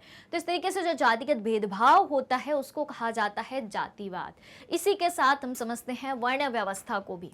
ठीक है, वर्ण व्यवस्था क्या कहती है कि विभिन्न जातीय समूहों या समाज में पदानुक्रम, विभिन्न जाति समूह या समाज में पदानुक्रम को, यानी कि ऊपर से नीचे के क्रम को वर्ण व्यवस्था कहा जाता है। जैसे कि हमने 4 वर्ण शुरू से पढ़े हैं, शुरू से जाने हैं, ब्राह्मण, वैश्य, क्षत्रिय और शूद्र। 1 2 3 4, ये क्या है? ये है 4 वर्ण। अब ब्राह्मण को सबसे ऊपर रखा गया है कि आप उच्च जाति के हो तो आपका वर्ण सबसे ऊपर है। आपका काम क्या है? आपका काम है पूजा पाठ करना, ठीक है, आपको ज्यादा सम्मान मिलेगा। वैश्य का काम है व्यापार करना, क्षत्रिय का काम है एक योद्धा का, शूद्र का काम क्या है कि आपको जो है साफ सफाई का काम करना है या दूसरे अन्य काम करने हैं। इन सब की सेवा आपको करनी है दूसरे वर्गों की, ठीक है। तो उनके वर्ण के हिसाब से उनको पद दे दिए गए कि कौन से नंबर पर आप रहेंगे और आपका काम क्या होगा। उनको काम भी सौंप दिए गए और ये किस आधार पर बांटे गए? जाति के आधार पर ही बांटे गए कि अलग अलग जाति समूहों का समाज में पदानुक्रम जो बांटा गया है ऊपर से नीचे की तरफ, उसे ही क्या कहा गया है? वर्ण व्यवस्था कहा गया है। तो जातिवाद और वर्ण व्यवस्था एक दूसरे से संबंधित है कि नहीं? बिल्कुल है। चलिए समझते हैं अब आगे की कहानी को। तो देखिए, आधुनिक भारत में जाति और वर्ण व्यवस्था के कारण हुए परिवर्तन। अब हम बात करेंगे आधुनिक भारत की। आधुनिक भारत में हमें उस तरीके के जातिगत भेदभाव या वर्ण आधारित भेदभाव नहीं दिखाई देते जो प्राचीन समय में थे। तो जो प्राचीन समय के कंपैरिजन में आधुनिक समय में, ठीक है, आधुनिक भारत में, मॉडर्न इंडिया में जो परिवर्तन देखने को मिले हैं वो किस तरीके से मिले हैं इसको समझते हैं। आधुनिक भारत में जाति और वर्ण व्यवस्था के कारण हुए परिवर्तनों को जानते हैं। तो पहला क्या है? पहला है भाई आर्थिक विकास। किसके कारण परिवर्तन हमें देखने को मिलते हैं? जाति व्यवस्था और वर्ण व्यवस्था में, उसको समझ रहे हैं, ठीक है। तो उसके पहले जल्दी से मुझे चेक करके बता दो कि बराबर से लाइक शेयर हो रहा है कि नहीं। अगर अभी तक नहीं हुआ है लाइक शेयर तो पहली फुर्सत में सबसे पहला काम आपको ये करना है, लाइक करना है, शेयर करना है। और अगर अभी तक आपने चैनल को सब्सक्राइब नहीं किया है, अगर आप चैनल पर नए नए आए हैं, आपका बहुत बहुत स्वागत है। जल्दी से चैनल को सब्सक्राइब कर दो क्योंकि सारी चीजें यहाँ पर आपको एकदम फ्री ऑफ कॉस्ट मिलने वाली हैं। ऑलराइट, चलिए, तो आधुनिक भारत में जाति और वर्ण व्यवस्था के कारण हुए परिवर्तनों को समझते हैं। पहला क्या है? आर्थिक विकास, इकोनॉमिक डेवलपमेंट। इकोनॉमिक डेवलपमेंट जैसे जैसे होता गया, लोग शहरों की तरफ काम करने के लिए आते गए, लोगों को पैसे कमाने के ज्यादा अवसर मिलने लगे, रोजगार के ज्यादा अवसर मिलने लगे, उनकी स्थिति अच्छी होती गई। तो जिसके चलते जाति और वर्ण व्यवस्था परिवर्तित हुई। अब उच्च जाति और निम्न जाति में हमें ज्यादा भेदभाव देखने को नहीं मिलता है। बड़े पैमाने पर शहरीकरण यानी कि ग्रामीण क्षेत्र से जब लोग शहरों की तरफ आए काम की तलाश में, रोजगार की तलाश में या किसी दूसरे पर्पज से, तो यहाँ की व्यवस्था को उन्होंने थोड़ा अलग देखा और यहाँ पर सब रह रहे हैं, कोई किसी को नहीं जानता कि कौन किस जाति का है, कौन क्या है, सभी बराबर हैं, सभी को इक्वल अपॉर्चुनिटी है काम करने की। तो जाति व्यवस्था ऐसे समाप्त हुई क्योंकि जाति व्यवस्था अधिकांश किन इलाकों में प्रचलित है? ग्रामीण इलाकों में ही है ये, ठीक है। फिर साक्षरता और शिक्षा का विकास, जब लोग ज्यादा से ज्यादा लिटरेट हुए, ज्यादा से ज्यादा एजुकेशन उन्होंने ली, इसका डेवलपमेंट हुआ, तो जाति व्यवस्था धीरे धीरे समाप्त होगी। क्योंकि हमें कोई भी शिक्षा ऐसी नहीं दी जाती हमारे स्कूल में या कॉलेज में या कहीं भी कि जहां पर जातिगत भेदभाव हमें सिखाया जाता हो। वहां पर अच्छी शिक्षा दी जाती कि सभी इक्वल हैं, सभी बराबर हैं, और हमारे देश के संविधान में भी ये प्रोविजन है, ठीक है। फिर व्यवसायिक गतिशीलता। व्यवसायिक गतिशीलता, जैसे जैसे हर एक व्यक्ति हर एक व्यवसाय को करने लगा। अभी हमने क्या देखा था? अभी हमने देखा था कि भाई ब्राह्मण का काम होता है पूजा पाठ करना, ठीक है। किसका काम है ये? ब्राह्मण का काम है, ठीक है। उसके बाद आते हैं वैश्य। वैश्य का काम है वही व्यापार करना।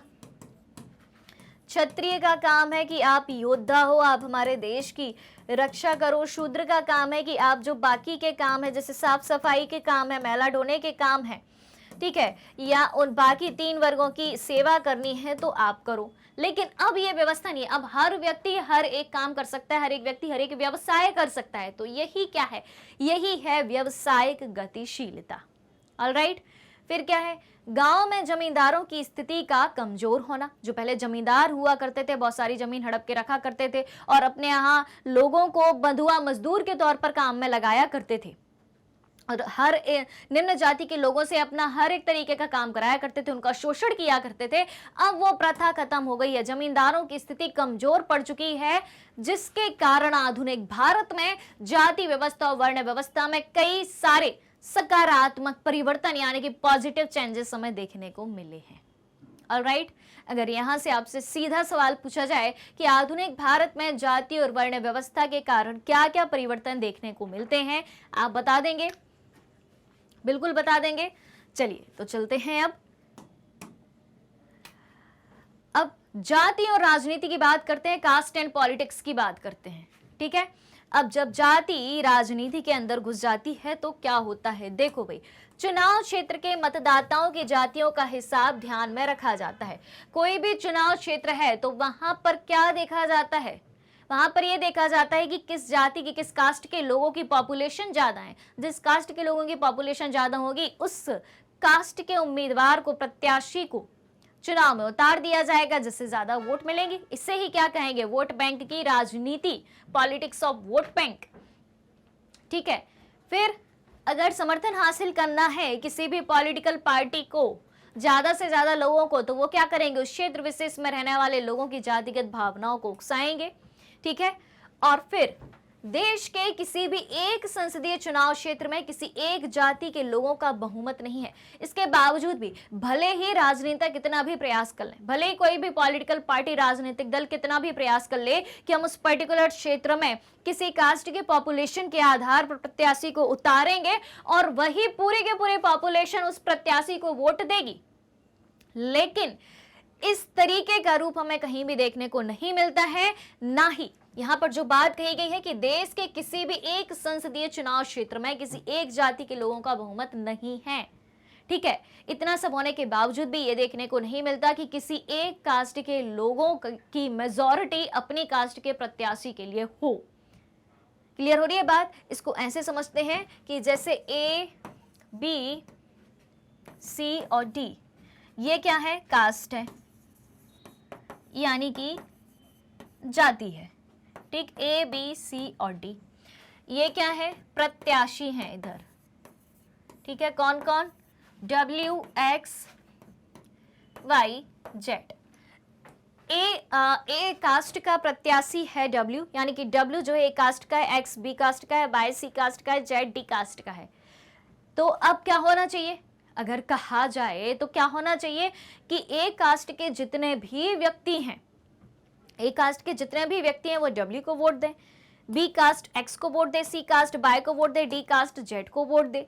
ठीक है, लेकिन ऐसा नहीं होता है, किसी भी एक कास्ट को मेजॉरिटी नहीं मिलती है। क्यों नहीं मिलती? क्योंकि अब लोग जाति के आधार पर वोट नहीं देते। अब ये देखते हैं कि कौन सा प्रत्याशी हमारे लिए काम करेगा, कहाँ हमारे आर्थिक हित छुपे हुए हैं, कहाँ से हमें इनकम हो सकती है, कौन हमारे देश के लिए, हमारे गांव के लिए काम करेगा, हमारे गांव का विकास करेगा। अब ये सारी चीजें लोग देखने लगे हैं, इसीलिए जाति के आधार पर लोगों की किसी एक जाति के व्यक्ति के प्रति या एक पॉलिटिकल पार्टी के प्रति मेजॉरिटी जाति के आधार पर नहीं दिखाई देती, बहुमत नहीं दिखाई देता। ठीक है, फिर क्या कहा है कि कोई भी पार्टी किसी एक जाति या समुदाय के सभी लोगों का वोट हासिल नहीं कर सकती। कोई भी एक पार्टी किसी एक जाति या समुदाय के सभी लोगों का वोट हासिल नहीं कर सकती है। कोई भी एक कास्ट या कोई भी एक कम्युनिटी सभी लोगों का वोट हासिल नहीं कर सकती, क्योंकि मेजॉरिटी नहीं दिखती। क्योंकि अब लोग जो है सिर्फ जाति को नहीं देखते, बाकी सारे हितों को भी देखते हैं। फिर राजनीति जाति व्यवस्था और जाति की पहचान को कैसे प्रभावित करती है? अब बात ये आई है, सवाल यहां से सीधा पूछा जा सकता है कि राजनीति जाति व्यवस्था और जाति की पहचान को कैसे प्रभावित करती है। तो चलिए समझते हैं इसको भी। तो देखें, प्रत्येक जाति समूह पड़ोसी जातियों या उपजातियों को अपने भीतर समाहित करके बड़ा बनाने का प्रयास करता है, जिन्हें पहले इससे बाहर रखा गया था। अब क्या होता है, हर एक जाति है, उसके मान लो ए कास्ट है, इसकी कई सारी उपजातियां हैं। ठीक है, ये है एक जाति और ये है इसकी उपजातियां। तो अब ये जाति क्या करेगी, अब ये जो कास्ट है ये क्या करेगी, जितनी भी इसकी उपजातियां हैं सबको अपने में मिलाने की कोशिश करेगी और खुद को बड़ा बनाने की कोशिश करेगी। ठीक है, पहले क्या किया, पहले जो इसकी उपजाति बना दी और खुद की कास्ट से इन्हें बाहर रखा गया। अब क्या करना है, राजनीति के क्षेत्र में इन्हें अपना प्रभुत्व कायम करना है, अपना वर्चस्व कायम करना है। किसके आधार पर, जनसंख्या के आधार पर। तो जो इनकी पड़ोसी जातियां हैं, ठीक है, या इनकी जो उपजातियां हैं, ये इनको अपने में मिलाने लगेंगे ताकि इनकी जाति बड़ी बन जाए। फिर क्या करेंगे, अन्य जातियों के साथ गठबंधन में प्रवेश करने के लिए जाति समूह की आवश्यकता होती है। अगर आपको गठबंधन की राजनीति बनानी है तो क्या करना पड़ेगा, दूसरी जाति के लोगों से संपर्क स्थापित करना पड़ेगा ताकि अलग अलग जातियों के लोग एक साथ हो जाएं और अपनी एक सरकार बना पाए। या फिर इस जाति ने जो अलग अलग उपजातियों को, इसकी जो उपजातियां थी, इसको अपने में मिलाया है, इनके साथ गठबंधन की सरकार बनाएगा। ठीक है, फिर क्या होगा, राजनीतिक क्षेत्र में नए तरह के जातियों के समूह जैसे कि पिछड़े और अगड़े जाति समूह भी आ गए हैं। पिछड़ी जातियां और अगड़ी जातियां, हर तरीके के समूह अब हमें राजनीति में देखने को मिलते हैं, यानी कि जातिगत राजनीति का स्वरूप भी देखने को मिलता है। फिर देखें, अगली बात यह कही है कि जाति के आधार पर भारत में चुनावी नतीजे तय नहीं किए जा सकते। क्यों कहा है ऐसा, क्या कारण है? अगर आपसे सीधा सवाल पूछा जाए कि क्या जाति के आधार पर भारत में चुनावी नतीजे तय किए जा सकते हैं, अगर हाँ तो कारण बताइए और ना तो कारण बताइए। तो सीधी सी बात है कि जाति के आधार पर चुनावी नतीजे तय नहीं किए जा सकते। अभी मैंने आपको कंसेप्ट समझाया था कि मान लो कि एक कास्ट के लोगों की पॉपुलेशन ज्यादा है, तो हो सकता है कि उनके यहाँ से जो उम्मीदवार खड़ा हो उस जाति से, तो उस उम्मीदवार को अपनी जाति के सभी लोगों की वोट मिले, पर ऐसा नहीं होता है। ठीक है, तो जाति के आधार पर भारत में चुनावी नतीजे तय नहीं किए जा सकते हैं। उसके कारण क्या है? पहला कारण है कि मतदाताओं में जागरूकता अब आ चुकी है। वोटर्स जो हैं अब अवेयर हो चुके हैं, अवेयरनेस ऑफ वोटर्स। तो देखें, कई बार मतदाता यानी कि वोटर्स, मतदाता को क्या कहा है, वोटर्स जो वोट देते हैं, ठीक है, कई बार मतदाता जातीय भावना से ऊपर उठकर मतदान करते हैं। ठीक, और मतदाताओं द्वारा अपने आर्थिक हितों और राजनीतिक दलों को प्राथमिकता दी जाती है। जातिगत भावना से ऊपर उठकर दूसरे व्यक्ति को वोट देते हैं जहां पर उनके आर्थिक हित छिपे हुए हों, या जिस पॉलिटिकल पार्टी से वो बिलोंग करते हो उसको वो प्रायोरिटी देते हैं कि हम उसे वोट देंगे। तीसरी बात, किसी एक संसदीय क्षेत्र में किसी एक जाति के लोगों का बहुमत नहीं है। ऐसा कहीं भी देखने में नहीं आता है कि किसी एक संसदीय क्षेत्र से किसी एक कास्ट के लोगों की मेजॉरिटी दिख रही हो। फिर मतदाताओं द्वारा विभिन्न आधारों पर मतदान करना। मतदाता अपने हर एक हित को देखते हैं, जैसे कि हमारा आर्थिक हित क्या है, हमारे यहाँ कौन सी सार्वजनिक सुविधाएं, कौन सी पॉलिटिकल पार्टी हमें उपलब्ध करवाएगी। ठीक है, हमारे देश का, हमारे गांव का विकास कैसे होगा, हमें बिजली, पानी, अस्पताल, स्कूल, इन सब की व्यवस्था, सड़क की व्यवस्था कौन करवाएगा, ये सारी चीजें देखते हैं। अब सिर्फ जाति को लेकर ही लोग वोट नहीं डालते हैं। तो ये सब कारण है कि जाति के आधार पर भारत में अब चुनावी नतीजे तय नहीं किए जा सकते हैं। ऑलराइट, क्लियर हो गई बात कि मतदाता जागरूक हो चुके हैं। अब वे अपने आर्थिक हितों को देखते हैं, जातिगत हितों को नहीं देखते। जातिगत भावना से ऊपर उठकर अब वो वोट डालते हैं और किसी एक पर्टिकुलर संसदीय क्षेत्र में एक जाति के लोगों की मेजॉरिटी अब हमें नहीं दिखती है कि वो एक जाति के लोग किसी अपने ही उम्मीदवार के प्रति डेडिकेटेड हों, और मतदाता अब जो है विभिन्न आधारों पर मतदान करते हैं। वो अब सिर्फ जाति के आधार पर ही वोट नहीं देते हैं। ऑलराइट, समझ में आई बात? सीधा सवाल यहां से आपसे पूछा जा सकता है, बहुत इंपॉर्टेंट है ये टॉपिक। ठीक है, सीधा सवाल ऐसा पूछा जा सकता है, ये आप कारण बता देंगे। ठीक है, चलिए चलते हैं आगे। हाँ जी, अब देखो भाई, अगर जाति पर हम विशेष ध्यान देते हैं और जाति को राजनीति में एंटर कराते हैं, यानी कि जातिगत राजनीति पर ध्यान देते हैं, तो क्या परिणाम, क्या नकारात्मक परिणाम राजनीति में हमें देखने को मिलते हैं। यानी कि जाति पर विशेष ध्यान देने से राजनीति पर क्या नकारात्मक असर पड़ता है, इसके बारे में अब हम जानते हैं। पहली बात यहाँ पर यह कही गई है कि अगर जाति पर विशेष ध्यान दिया जाए, सिर्फ और सिर्फ जाति पर, तो बाकी के जो हमारे देश के मुख्य मसले हैं जिन पर वास्तव में ध्यान देना है वो एक तरफ हट जाते हैं, जैसे कि गरीबी, विकास, भ्रष्टाचार जैसे अन्य महत्व के मुद्दे से ध्यान हट जाता है। और जातीय विभाजन से क्या होता है? जातीय विभाजन से तनाव, संघर्ष और यहाँ तक कि हिंसा भी होती है। जब जातिगत आधार पर आप विभाजन की बात कहोगे, किसी एक जाति को ही ज्यादा इंपॉर्टेंस दोगे, तो जातियों के बीच में क्या होगी? लड़ाई होगी, तनाव होगा, संघर्ष होगा, हिंसा होगी, लड़ाई होंगे, झगड़े होंगे, दंगे होंगे। तो जब जाति विशेष पर ध्यान दिया जाता है तो राजनीति में कुछ इस तरीके के नकारात्मक परिणाम निकलते हैं और देश के विकास के जो मुख्य मुद्दे हैं उससे ध्यान हट जाता है। ऑलराइट, नेक्स्ट है जातिगत असमानता क्या होती है? चलिए तो समझते हैं इसको। जाति के आधार पर आर्थिक विषमता अभी भी देखने को मिलती है। कैसे? जैसे हम उच्च जाति के लोगों को देखें तो उनके पास काफी पैसा होता है क्योंकि उनको सारी चीजें करने की सुविधाएं शुरू से ही दी गई, तो वो धीरे धीरे खुद का डेवलपमेंट करते गए। अब जो निम्न जातियां उनको उतनी अपॉर्चुनिटी ही नहीं मिली तो वो उतना ज्यादा इकोनॉमिकली डेवलप नहीं हो पाए। तो आर्थिक रूप से असमानता हमें जाति के आधार पर देखने को मिलती है, एक बात। दूसरी बात, ऊंची जाति के लोग सामान्यतया संपन्न होते हैं, पिछड़े जाति के लोग बीच में आते हैं, मिडिल क्लास में आते हैं, और दलित तथा आदिवासी सबसे नीचे आते हैं। ये क्या है? जातिगत असमानता ही है। ठीक है, फिर क्या है? सबसे निम्न जातियों में गरीबी रेखा से नीचे रहने वाले लोगों की संख्या बहुत अधिक है। जो सबसे निम्न जातियां हैं उसमें आप देखोगे कि बिलो पॉवर्टी लाइन, यानी कि जो बीपीएल परिवार होते हैं, गरीबी रेखा से नीचे, बीपीएल यानी कि बिलो पॉवर्टी लाइन, इनकी संख्या आपको ज्यादा देखने को मिलेगी। ऑलराइट, तो ये होती है जातिगत असमानता, यानी कि जातिगत असमानता सीधे सीधे आर्थिक असमानता को रिप्रेजेंट करती है। अगर जातिगत असमानता है तो उसका सीधा असर किस पर पड़ेगा? आर्थिक असमानता पर। उच्च जातियां संपन्न होंगी, निम्न जातियां गरीब देखने को मिलेंगी। ऑलराइट, चलिए नेक्स्ट है, अब हम कुछ जाति और जनजाति के बारे में भी डिटेल जान लेते हैं। तो सबसे पहली बात हम करेंगे अनुसूचित जातियों की, एससी यानी कि शेड्यूल कास्ट की।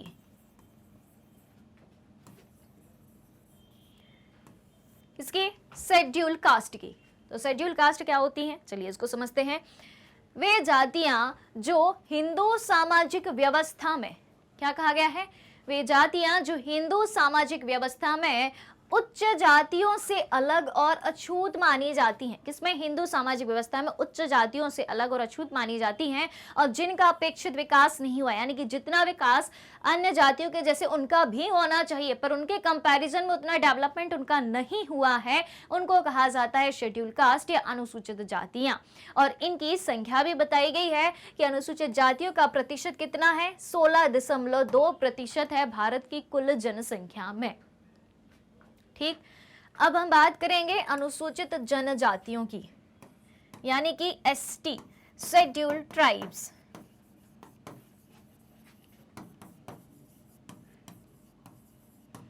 शेड्यूल ट्राइब्स क्या होते हैं? तो देखें, ऐसा समुदाय जो साधारणतया पहाड़ी और जंगली क्षेत्रों में रहते हैं। एक ऐसी कम्युनिटी जो कहाँ रहती है? पहाड़ी और जंगली क्षेत्रों में रहते हैं। अब जो पहाड़ी और जंगली क्षेत्रों में रहेंगे उनका बाकी समाज से कोई लेना देना होगा नहीं, उनके संपर्क में ही नहीं होंगे, तो साथ ही उनका विकास भी नहीं होगा। और इनकी संख्या कितनी है? इनका प्रतिशत हमें बताया गया है 8.2%। ऑलराइट, तो ये बात हो गई जाति और जनजाति की। अब देखें, भारत में अभी भी किस तरह की जातिगत असमानताएं जारी हैं। पुराने समय में तो माना, लेकिन अभी भी क्या भारत में जातिगत असमानताएं जारी हैं? तो देखें, आज भी हमारे देश में कुछ जातियों के साथ अछूतों जैसा व्यवहार किया जाता है कि भाई हमें उन्हें टच नहीं करना है, ठीक है, उनका खाना नहीं खाना है, उनका पानी नहीं पीना है, वो सारी जगह पर नहीं जा सकते, इस तरीके का। ठीक है, आज भी अधिकतर लोग अपनी जाति या कबीले में ही विवाह करते हैं, यानी कि एक जाति के लड़के का विवाह एक जाति की लड़की से ही होना चाहिए, मतलब उसी जाति में ही विवाह होना चाहिए, अपने कबीले में ही होना चाहिए, बाहर नहीं होना चाहिए। फिर कुछ जातियां अधिक उन्नत हैं तो कुछ खास जातियां अधिक पिछड़ी हुई भी हैं, और कुछ जातियों का अभी भी हमें शोषण देखने को मिल रहा है। फिर है चुनाव अथवा मंत्रिमंडल के गठन में जातीय समीकरण को भी ध्यान में रखा जाता है कि किस जाति के लोगों की संख्या कितनी है, किसका कितना रिप्रेजेंटेशन होना चाहिए, एक्सेट्रा। ठीक है, ये बात हो गई। अब देखें, राजनीति में जाति, अभी तो जाति में राजनीति पड़ी थी, अब कास्ट इन पॉलिटिक्स, अभी पढ़ा पॉलिटिक्स इन कास्ट।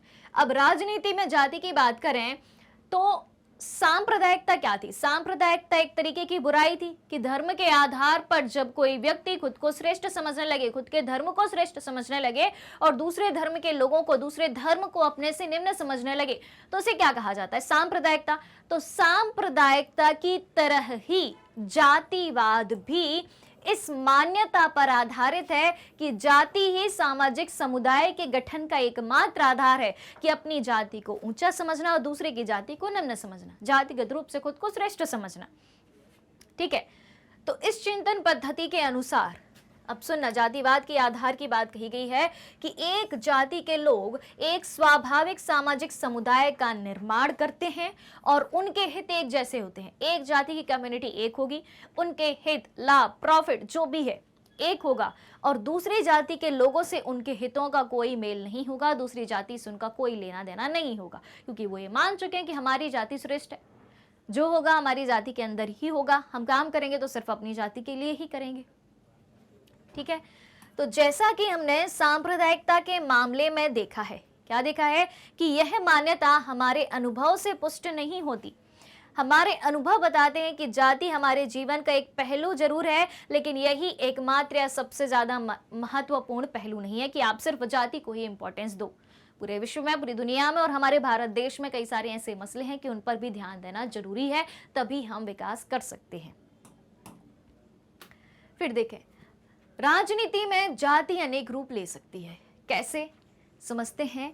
तो जब पार्टियां चुनाव के लिए उम्मीदवारों के नाम तय करती हैं, ठीक है, कोई भी पॉलिटिकल पार्टी हो, party A B C D E F G, कोई भी एक्स वाई जेड कोई भी पार्टी हो, तो चुनाव के समय क्या करती हैं?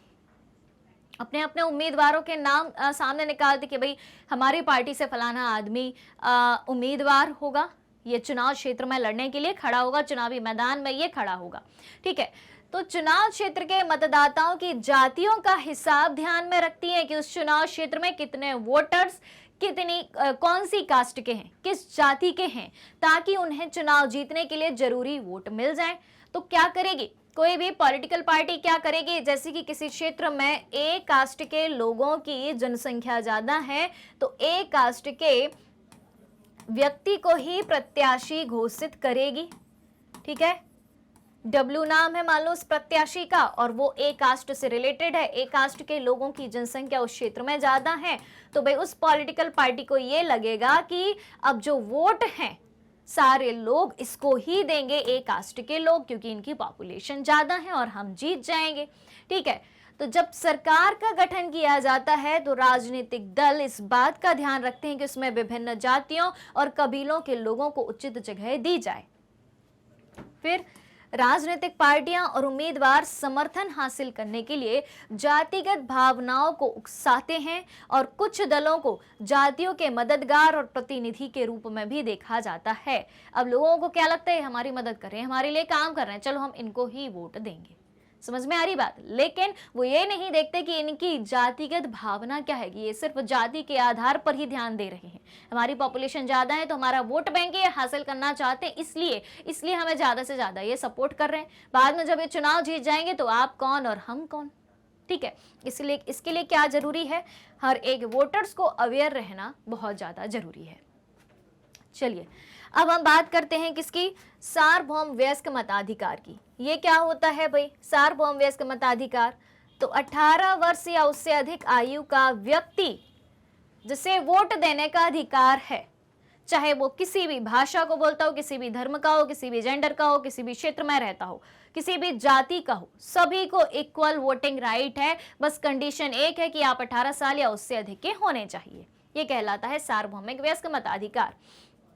तो सार्वभौमिक वयस्क मताधिकार और एक व्यक्ति एक vote, 1 person 1 vote, 1 person 1 vote की व्यवस्था ने राजनीतिक दलों को विवश किया है, मजबूर किया है कि वे राजनीतिक समर्थन पाने और लोगों को गोलबंद करने के लिए सक्रिय हों। दूसरा पॉइंट, इससे उन जातियों के लोगों में नई चेतना पैदा हुई है जिन्हें अभी तक छोटा और नीच माना जाता था, वे भी अब सक्रिय हो चुके हैं। ठीक है, और राजनीति में जाति पर जोर देने के कारण कई बार यह धारणा भी बन जाती है कि जातियों का खेल है, कुछ और नहीं। यह बात सच नहीं है।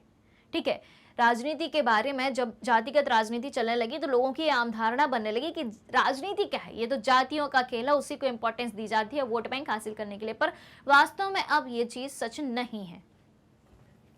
देश के किसी एक संसदीय चुनाव क्षेत्र में किसी एक जाति के लोगों को मेजॉरिटी नहीं मिलती है। इसके आधार पर हम कह सकते हैं कि अब जातिगत राजनीति का वो स्वरूप हमें नहीं दिखाई देता।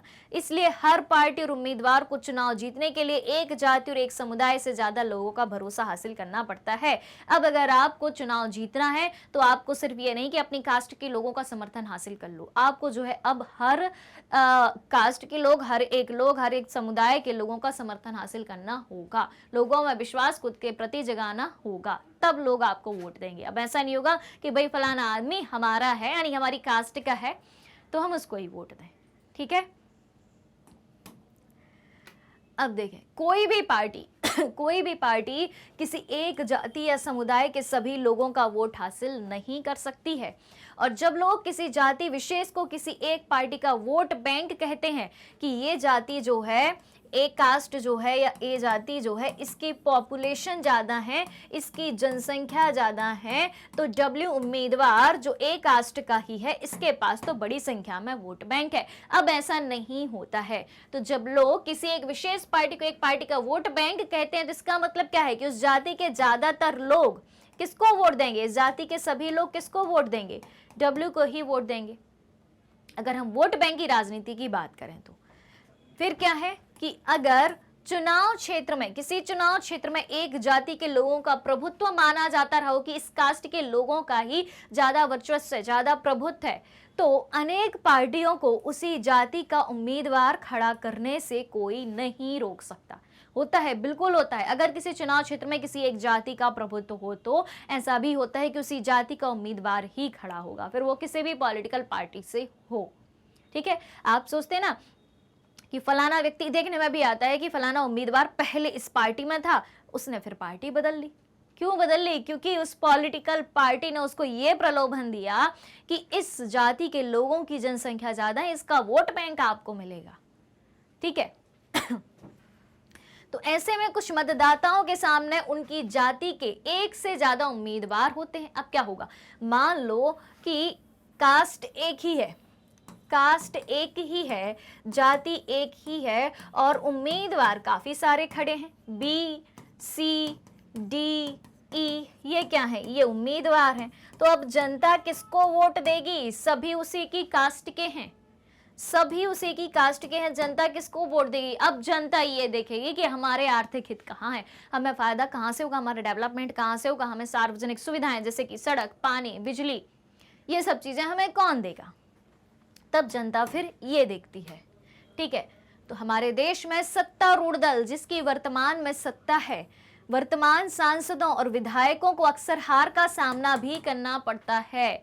अब हम ऐसा नहीं देख पाते हैं कि जिस पार्टी की सरकार अभी 5 साल चली तो जरूरी नहीं कि अगले 5 साल भी उसी की ही सरकार चले। अब हमें सरकारें बदलती हुई दिखाई देती हैं। ठीक है, तो अगर जातियों और समुदायों की राजनीतिक पसंद एक ही होती है तो ऐसा भी संभव नहीं हो पाता है। अब देखो, भारत की सामाजिक और धार्मिक विविधता को भी हम लगे हाथ जान लेते हैं। ठीक है, कि भारत में किस तरीके की सामाजिक और धार्मिक विविधता हमें देखने को मिलती है।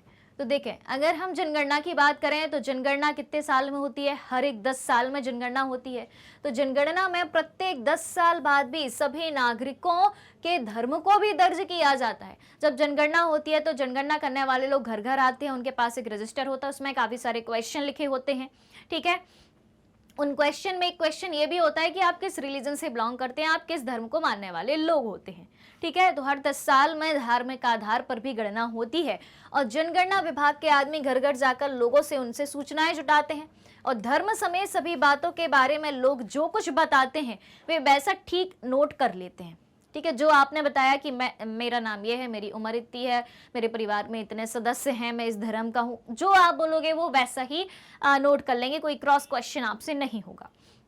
और अगर कोई कहता है कि वह नास्तिक है, नास्तिक का मतलब समझते हो कि वो व्यक्ति किसी भी धर्म को नहीं मानता, तो वे यही नोट कर लेंगे कि ये नास्तिक है। आप जो बोलोगे वे नोट कर लेंगे, ठीक है।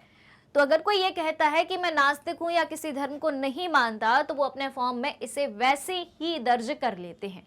तो इस कारण देश में विभिन्न धर्मों को मानने वाले लोगों की संख्या और उनके अनुपात में आए किसी बदलाव के बारे में हमारे पास विश्वसनीय सूचनाएं हैं। यानी कि जनगणना के दौरान जो सवाल पूछे जाते हैं, उनमें एक सवाल यह भी होता है कि आप किस धर्म से हैं।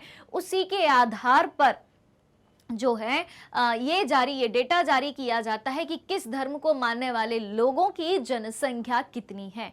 तो ये आंकड़े झूठे नहीं हैं, ये आंकड़े एकदम सच्चे हैं, क्योंकि ये आंकड़े जनगणना के दौरान निकाले गए हैं। जैसे कि यहाँ पर आपको एक पाई चार्ट दिख रहा होगा, जिसमें हिंदू मेजॉरिटी की संख्या आपको ज्यादा दिखाई दे रही है, 79.8, मुसलमान की संख्या 14.2, ईसाई की संख्या 2.3, सिख की संख्या 1.7, इसी तरीके से अदर रिलीजन की भी संख्या यहाँ पर दिखाई गई है, जो कि जनगणना के आधार पर है। तो जो पाई चार्ट हमने देखा, इसमें 6 प्रमुख धार्मिक समुदायों की आबादी के अनुपात को हमें पता चलता है कि 6 प्रमुख जो धार्मिक समुदाय हैं, रिलीजियस कम्युनिटी हैं, उनकी जनसंख्या का रेशियो कितना है, कितना परसेंट है, ठीक है। फिर आज़ादी के बाद से प्रत्येक धार्मिक समुदाय की आबादी तो काफ़ी बढ़ी है। जब से हमें आज़ादी मिली है, तो हर एक रिलीजियस कम्युनिटी की जनसंख्या जो है हमें बढ़ती हुई देखने को मिली है, ठीक है।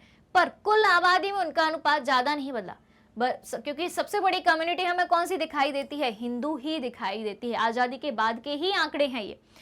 थोड़े थोड़े हर एक कम्युनिटी बढ़ी है, लेकिन उस रेशियो में नहीं बढ़ी कि किसी एक कम्युनिटी को उसने पीछे कर दिया हो, ठीक। फिर अगर हम परसेंटेज के हिसाब से देखें, तो 1961 के बाद से 1961 के बाद से हिंदू, जैन और ईसाई समुदाय का हिस्सा मामूली रूप से घटा है, जबकि बड़ा किसका है, मुस्लिम, सिख और बौद्धों का हिस्सा मामूली रूप से बढ़ता हुआ भी हमें दिखाई देता है। एक आम लेकिन भ्रांत धारणा यह है कि देश की आबादी में, अब ऐसा माना जा रहा है जिस तरीके से मुसलमानों की आबादी बढ़ रही है, उसको देखते हुए यह धारणा बन गई है कि हो सकता है कि भविष्य में मुस्लिम कम्युनिटी का परसेंटेज इतना बढ़ जाएगा कि दूसरे धार्मिक समुदाय, दूसरे रिलीजियस कम्युनिटी भी उससे पीछे हो जाएंगी जनसंख्या के मामले में, ठीक है। अब देखो प्रधानमंत्री ने एक कमेटी अपॉइंट करी थी ठीक है, जिसका नाम था सच्चर कमेटी या सच्चर समिति। इस सच्चर कमेटी के आकलन से एक बात ये स्पष्ट होती है कि मुस्लिम आबादी का अनुपात थोड़ा जरूर बढ़ेगा, लेकिन अगले 50 साल में भी यह बढ़कर कितना होगा, 3 से 4% तक ही होगा। जैसा अनुमान लगाया जा रहा था कि किस कम्युनिटी की जनसंख्या बढ़ेगी, तो उसमें यह पाया गया कि मुस्लिम कम्युनिटी की जनसंख्या ज्यादा बढ़ेगी। उसके लिए एक कमेटी बिठाई गई, तो आकलन के जरिए यह पाया गया कि जनसंख्या बढ़ेगी जरूर, लेकिन अगले 50 सालों में भी यह 3-4% ही बढ़ेगी। इससे क्या साबित होता है? इससे साबित होता है कि एक व्यापक फलक पर विभिन्न धार्मिक समुदाय के अनुपात में कोई बड़ा उलटफेर होने वाला नहीं है, और यही बात प्रमुख जाति समूहों पर भी लागू होती है। और जनगणना में सिर्फ 2 विशिष्ट समूह, अनुसूचित जाति और अनुसूचित जातियों की गिनती अलग से दर्ज करी जाती है कि अनुसूचित जाति, शेड्यूल कास्ट के लोग कितने हैं, शेड्यूल ट्राइब्स के लोग कितने हैं, इनकी संख्या, इनकी गिनती अलग से नोट करी जाती है। क्लियर? ये बात हो गई जनगणना की। अब जो हमने बात करी अनुसूचित जाति और अनुसूचित जनजाति की, शेड्यूल कास्ट और शेड्यूल ट्राइब्स की, कि जब जनगणना करी जाती है तो शेड्यूल कास्ट और शेड्यूल ट्राइब की जनगणना अलग से दर्ज करी जाती है। तो ये जो 2 बड़े समूह हैं, छोटे मोटे नहीं हैं, ठीक है, चाहे वो शेड्यूल कास्ट हो चाहे शेड्यूल ट्राइब्स हो, तो इन दोनों बड़े समूहों में भी ऐसी सैकड़ों जातियां और आदिवासी समूह शामिल हैं जिनके नाम सरकारी अनुसूची में दर्ज हैं, और इसी के चलते जब इनके नाम सरकारी अनुसूची में दर्ज किए गए हैं, इसी के आधार पर इनके नाम के आगे क्या जोड़ा गया, अनुसूचित। इसलिए हम कहते हैं अनुसूचित जाति और अनुसूचित जनजाति, क्योंकि इनके नाम सरकारी आधार पर दर्ज हैं, सरकारी अनुसूची में दर्ज हैं, ठीक है। तो अनुसूचित जातियां यानी कि शेड्यूल कास्ट एससी में, जिन्हें आमतौर पर दलित कहा जाता है, ठीक है, सामान्यतया वे हिंदू जातियां आती हैं जिन्हें हिंदू सामाजिक व्यवस्था में अछूत माना जाता था। इन जातियों के साथ पहले बहुत ज्यादा भेदभाव किया जाता था, इन्हें तिरस्कार यानी कि घृणा की दृष्टि से देखा जाता था। और आमतौर पर अगर हम अनुसूचित जनजातियों की बात करें तो जिन्हें आदिवासी कहा जाता है, वे समुदाय शामिल हैं जो पहाड़ी जंगली इलाकों में रहते हैं, जिनका बाहरी दुनिया से कोई लेना देना नहीं होता। अनुसूचित जाति किसे कहा गया है? जिन्हें हिंदू सामाजिक व्यवस्था में अछूत माना गया, दलित कहा गया। और जनजाति यानी कि शेड्यूल्ड ट्राइब्स, ट्राइब्स कहाँ रहती हैं? जंगलों में, पहाड़ों में रहती हैं, जिनका बाहरी दुनिया से कोई संपर्क नहीं रहता, बाहरी दुनिया से मेलजोल नहीं रहता, संपर्क नहीं रहता, तो इनका विकास उतना नहीं हो पाता है। ठीक है, तो ये है अनुसूचित जनजाति और इनके नाम सरकारी अनुसूची में दर्ज है, इसलिए इनके आगे अनुसूचित शब्द लगाया गया है। अब देखें 2011 की अगर हम बात करें, 2011 की जनगणना की बात करें तो 2011 में देश की आबादी में अनुसूचित जातियों का हिस्सा कितना था? 16.6%। और अनुसूचित जनजाति यानी कि शेड्यूल ट्राइब्स का कितना था? शेड्यूल ट्राइब्स का हिस्सा है 8.6%। किसके अनुसार? 2011 की सेंसस के अनुसार, 2011 की जनगणना के अनुसार। और जनगणना में अभी तक अन्य पिछड़ी जातियों की गिनती नहीं की जाती है। पूरे देश में इनकी आबादी कितनी है, इस बात को लेकर कोई अनुमान है। जो अन्य पिछड़ी जातियां, शेड्यूल कास्ट और शेड्यूल ट्राइब्स के अलावा, उनकी कोई जनगणना नहीं करी जाती। उनकी संख्या कितनी है, ऐसा कोई अनुमान, ऐसा कोई डेटा, ऐसा कोई आंकड़ा वर्तमान में उपलब्ध नहीं है। फिर हम बात करेंगे इसकी राष्ट्रीय नमूना सर्वेक्षण 2004-5 की। तो राष्ट्रीय नमूना सर्वेक्षण 2004-5 का अनुमान है कि इनकी आबादी करीब 41% है।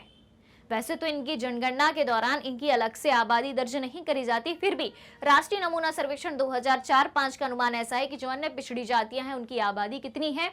करीब 41% है। ठीक है, क्लियर है बात? तो इस प्रकार हमारे मुल्क की आबादी में यानी कि हमारे भारत देश की आबादी में अनुसूचित जातियों, शेड्यूल कास्ट, अनुसूचित जनजातियों, शेड्यूल ट्राइब्स और अन्य पिछड़ी जातियों यानी कि अदर बैकवर्ड क्लासेस का हिस्सा लगभग 2/3 तथा हिंदुओं की आबादी का लगभग 3/4 देखने को मिलता है। तो ये बात रही जनगणना के दौरान जो आंकड़े हमें बताए जाते हैं धर्म के आधार पर, जाति के आधार पर। ठीक है, कि भारत देश में जाति के आधार पर या धार्मिक आधार पर किस समूह की, किस रिलीजन के व्यक्तियों की या किस जाति के व्यक्तियों की संख्या कितनी है। अब देखें, अभी तक हमने इस चीज पर गौर किया कि राजनीति में जाति की क्या भूमिका होती है। ठीक है, पर इसका मतलब ये नहीं कि जाति और राजनीति के बीच एक तरफा संबंध होता है। ठीक है, राजनीति भी जातियों को राजनीति के अखाड़े में लाकर जाति व्यवस्था और जातिगत पहचान को प्रभावित कर सकती है। अभी तक हमने राजनीति में जाति पढ़ा था, अब जाति के अंदर की राजनीति को जानते हैं। तो इस तरह सिर्फ राजनीति ही जातिग्रस्त नहीं होती, जाति भी राजनीतिग्रस्त हो सकती है। ठीक है, और यह चीज अनेक रूप ले लेती है। कैसे कैसे? तो देखें, पहली बात यहाँ पर कही गई है कि हर जाति खुद को बड़ा बनाना चाहती है। तो क्या करती है वो पहले अपने समूह की, जो उनकी उपजातियां हैं जिनको अलग कर दिया गया था, तो अपने समूह को बड़ा बनाने के लिए क्या करेगी? अपने समूह को बड़ा बनाने के लिए जितनी भी उस जाति की ये जो उपजातियां हैं इसको मिला लेगी। ठीक है, जिससे क्या होगा? इनका समूह बड़ा बन जाएगा।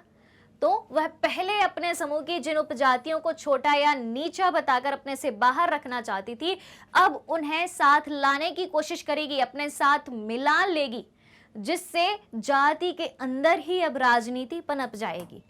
समझ में आ रही है बात? तो चूंकि एक जाति सिर्फ अपने दम पर सत्ता हासिल नहीं कर सकती, इसलिए वो दूसरी उपजातियों को अपने में मिला रही है या उसके आसपास की जो पड़ोसी जातियां हैं उनको अपने में मिला रही है, ताकि वो राजनीतिक दबदबा कायम कर सके और राजनीतिक ताकत को पा सके।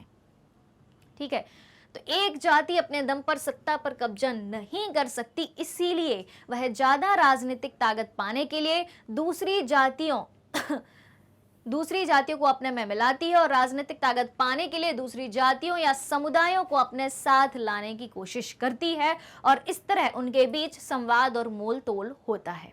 ठीक है, यानी कि किसी भी जाति को अपना राजनीतिक प्रभुत्व स्थापित करना है, राजनीति में अपनी ताकत हासिल करनी है, तो उसको अपना कुनबा बड़ा करना होगा, यानी कि दूसरे लोगों को अपने में मिलाना होगा, उसके समूह की जो उपजातियां हैं उनको मिलाना होगा।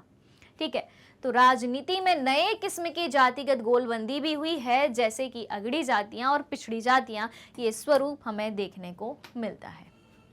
और इस प्रकार जाति राजनीति में कई तरह की भूमिकाएं निभाती है।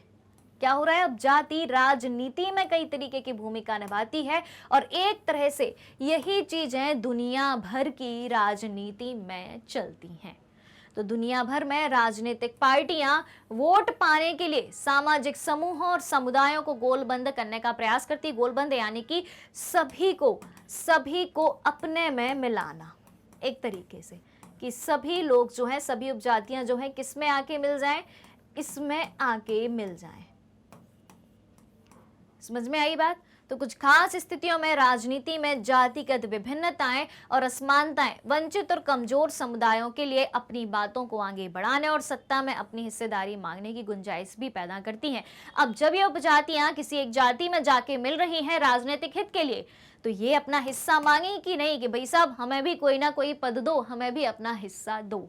तो ये होती है जाति के अंदर राजनीति, कि जब एक जाति उपजातियों को अपने में मिलाती है राजनीतिक ताकत हासिल करने के लिए, तो वो उपजातियां भी राजनीति में फिर उस जाति से अपना हिस्सा मांगने लगती हैं। क्लियर? तो इस अर्थ में जातिगत राजनीति ने दलित और पिछड़ी जाति के लोगों के लिए सत्ता तक पहुंचने तथा निर्णय प्रक्रिया को बेहतर ढंग से प्रभावित करने की स्थिति भी पैदा कर दी है, और अनेक पार्टियां और गैर राजनीतिक संगठन खास जातियों के खिलाफ भेदभाव समाप्त करने, उनके साथ ज्यादा सम्मानजनक व्यवहार करने, उनके लिए जमीन जायदाद और अवसर उपलब्ध कराने की मांग को लेकर भी आंदोलन कर रहे हैं कि अब हर एक जाति को उनका अधिकार मिलना चाहिए, हर एक जाति को सम्मानजनक व्यवहार मिलना चाहिए, हर एक जाति को ज्यादा से ज्यादा अवसर मिलने चाहिए। क्योंकि उन्होंने क्या किया, राजनीतिक ताकत हासिल कर ली अपना समूह बढ़ा के, तो वो जो उपजातियां हैं उनके लिए भी वो हक की बात करने लगे, और उपजातियां भी अपना हक मांगने लगी कि अब हमें भी अपना हक चाहिए है। ठीक है, तो पर इसके साथ यह भी सच है कि सिर्फ जाति पर जोर देना नुकसानदेह हो सकता है, कि अगर आप सिर्फ जाति विशेष के आधार पर किसी को आगे बढ़ाने की बात करते हो तो वो भी नुकसानदेह हो सकता है, क्योंकि बाकी के जो मसले हैं जैसे कि गरीबी, भ्रष्टाचार, विकास और दूसरी जो सार्वजनिक सुविधाएं हैं जो हर एक लोगों को मिलनी चाहिए, जो विकास कार्यक्रम है, जो योजनाएं हैं, वो धीमी पड़ जाएंगी, वो एक साइड रखी रह जाएंगी। इसलिए राजनीति में जाति या जाति में राजनीति पर ज्यादा ध्यान देना नुकसानदेह हो सकता है। आगे की बात करें कि जैसा कि धर्म के मसले से स्पष्ट होता है कि सिर्फ जातिगत पहचान पर आधारित राजनीति लोकतंत्र के लिए शुभ नहीं होती, कि सिर्फ जाति के आधार पर आप राजनीति कर रहे हो तो वो लोकतंत्र के लिए शुभ नहीं होती, क्योंकि लोकतंत्र सभी जातियों की समानता की बात करता है, और अगर आप एक जाति को प्रायोरिटी देते हो तो फिर लोकतंत्र कैसे रहेगा। ठीक है, तो इससे अक्सर गरीबी, विकास, भ्रष्टाचार जैसे बड़े मुद्दे हट सकते हैं, उनसे लोगों का ध्यान हट सकता है, और कई बार जातिवाद तनाव, टकराव और हिंसा को भी बढ़ावा देता है। तो इस तरीके से जब जाति के अंदर राजनीति प्रवेश करती है तो उससे भी नुकसान होता है। और इसी के साथ आज का ये सेशन पूरा कंप्लीट होता है, जिसमें हमने जाति, धर्म और लैंगिक मसलों को समझा कि कैसे लिंग विभाजन के आधार पर महिलाओं का शोषण होता है। उसके बाद समान अवसर की भी बात करी, धार्मिक आधार पर किस तरीके से भेदभाव किए जाते हैं, इन भेदभावों को कैसे दूर किया जा सकता है, वो बात करी। उसके बाद जातिगत राजनीति की बात करी कि जाति राजनीति के अंदर जब जाति प्रवेश करती है तो उसके क्या प्रभाव पड़ते हैं, और जाति के अंदर जब राजनीति प्रवेश करती है तो क्या प्रभाव पड़ते हैं। ऑलराइट, तो इस तरीके से ये चैप्टर पूरा कंप्लीट होता है। आई होप कि आपको सारी बातें बहुत अच्छे से समझ में आ गई होंगी, और अगर अभी भी कहीं भी कोई भी डाउट है आपको तो जल्दी से मुझे कमेंट करके बताइए, आपके हर एक सवाल का जवाब आप तक पहुंचाया जाएगा।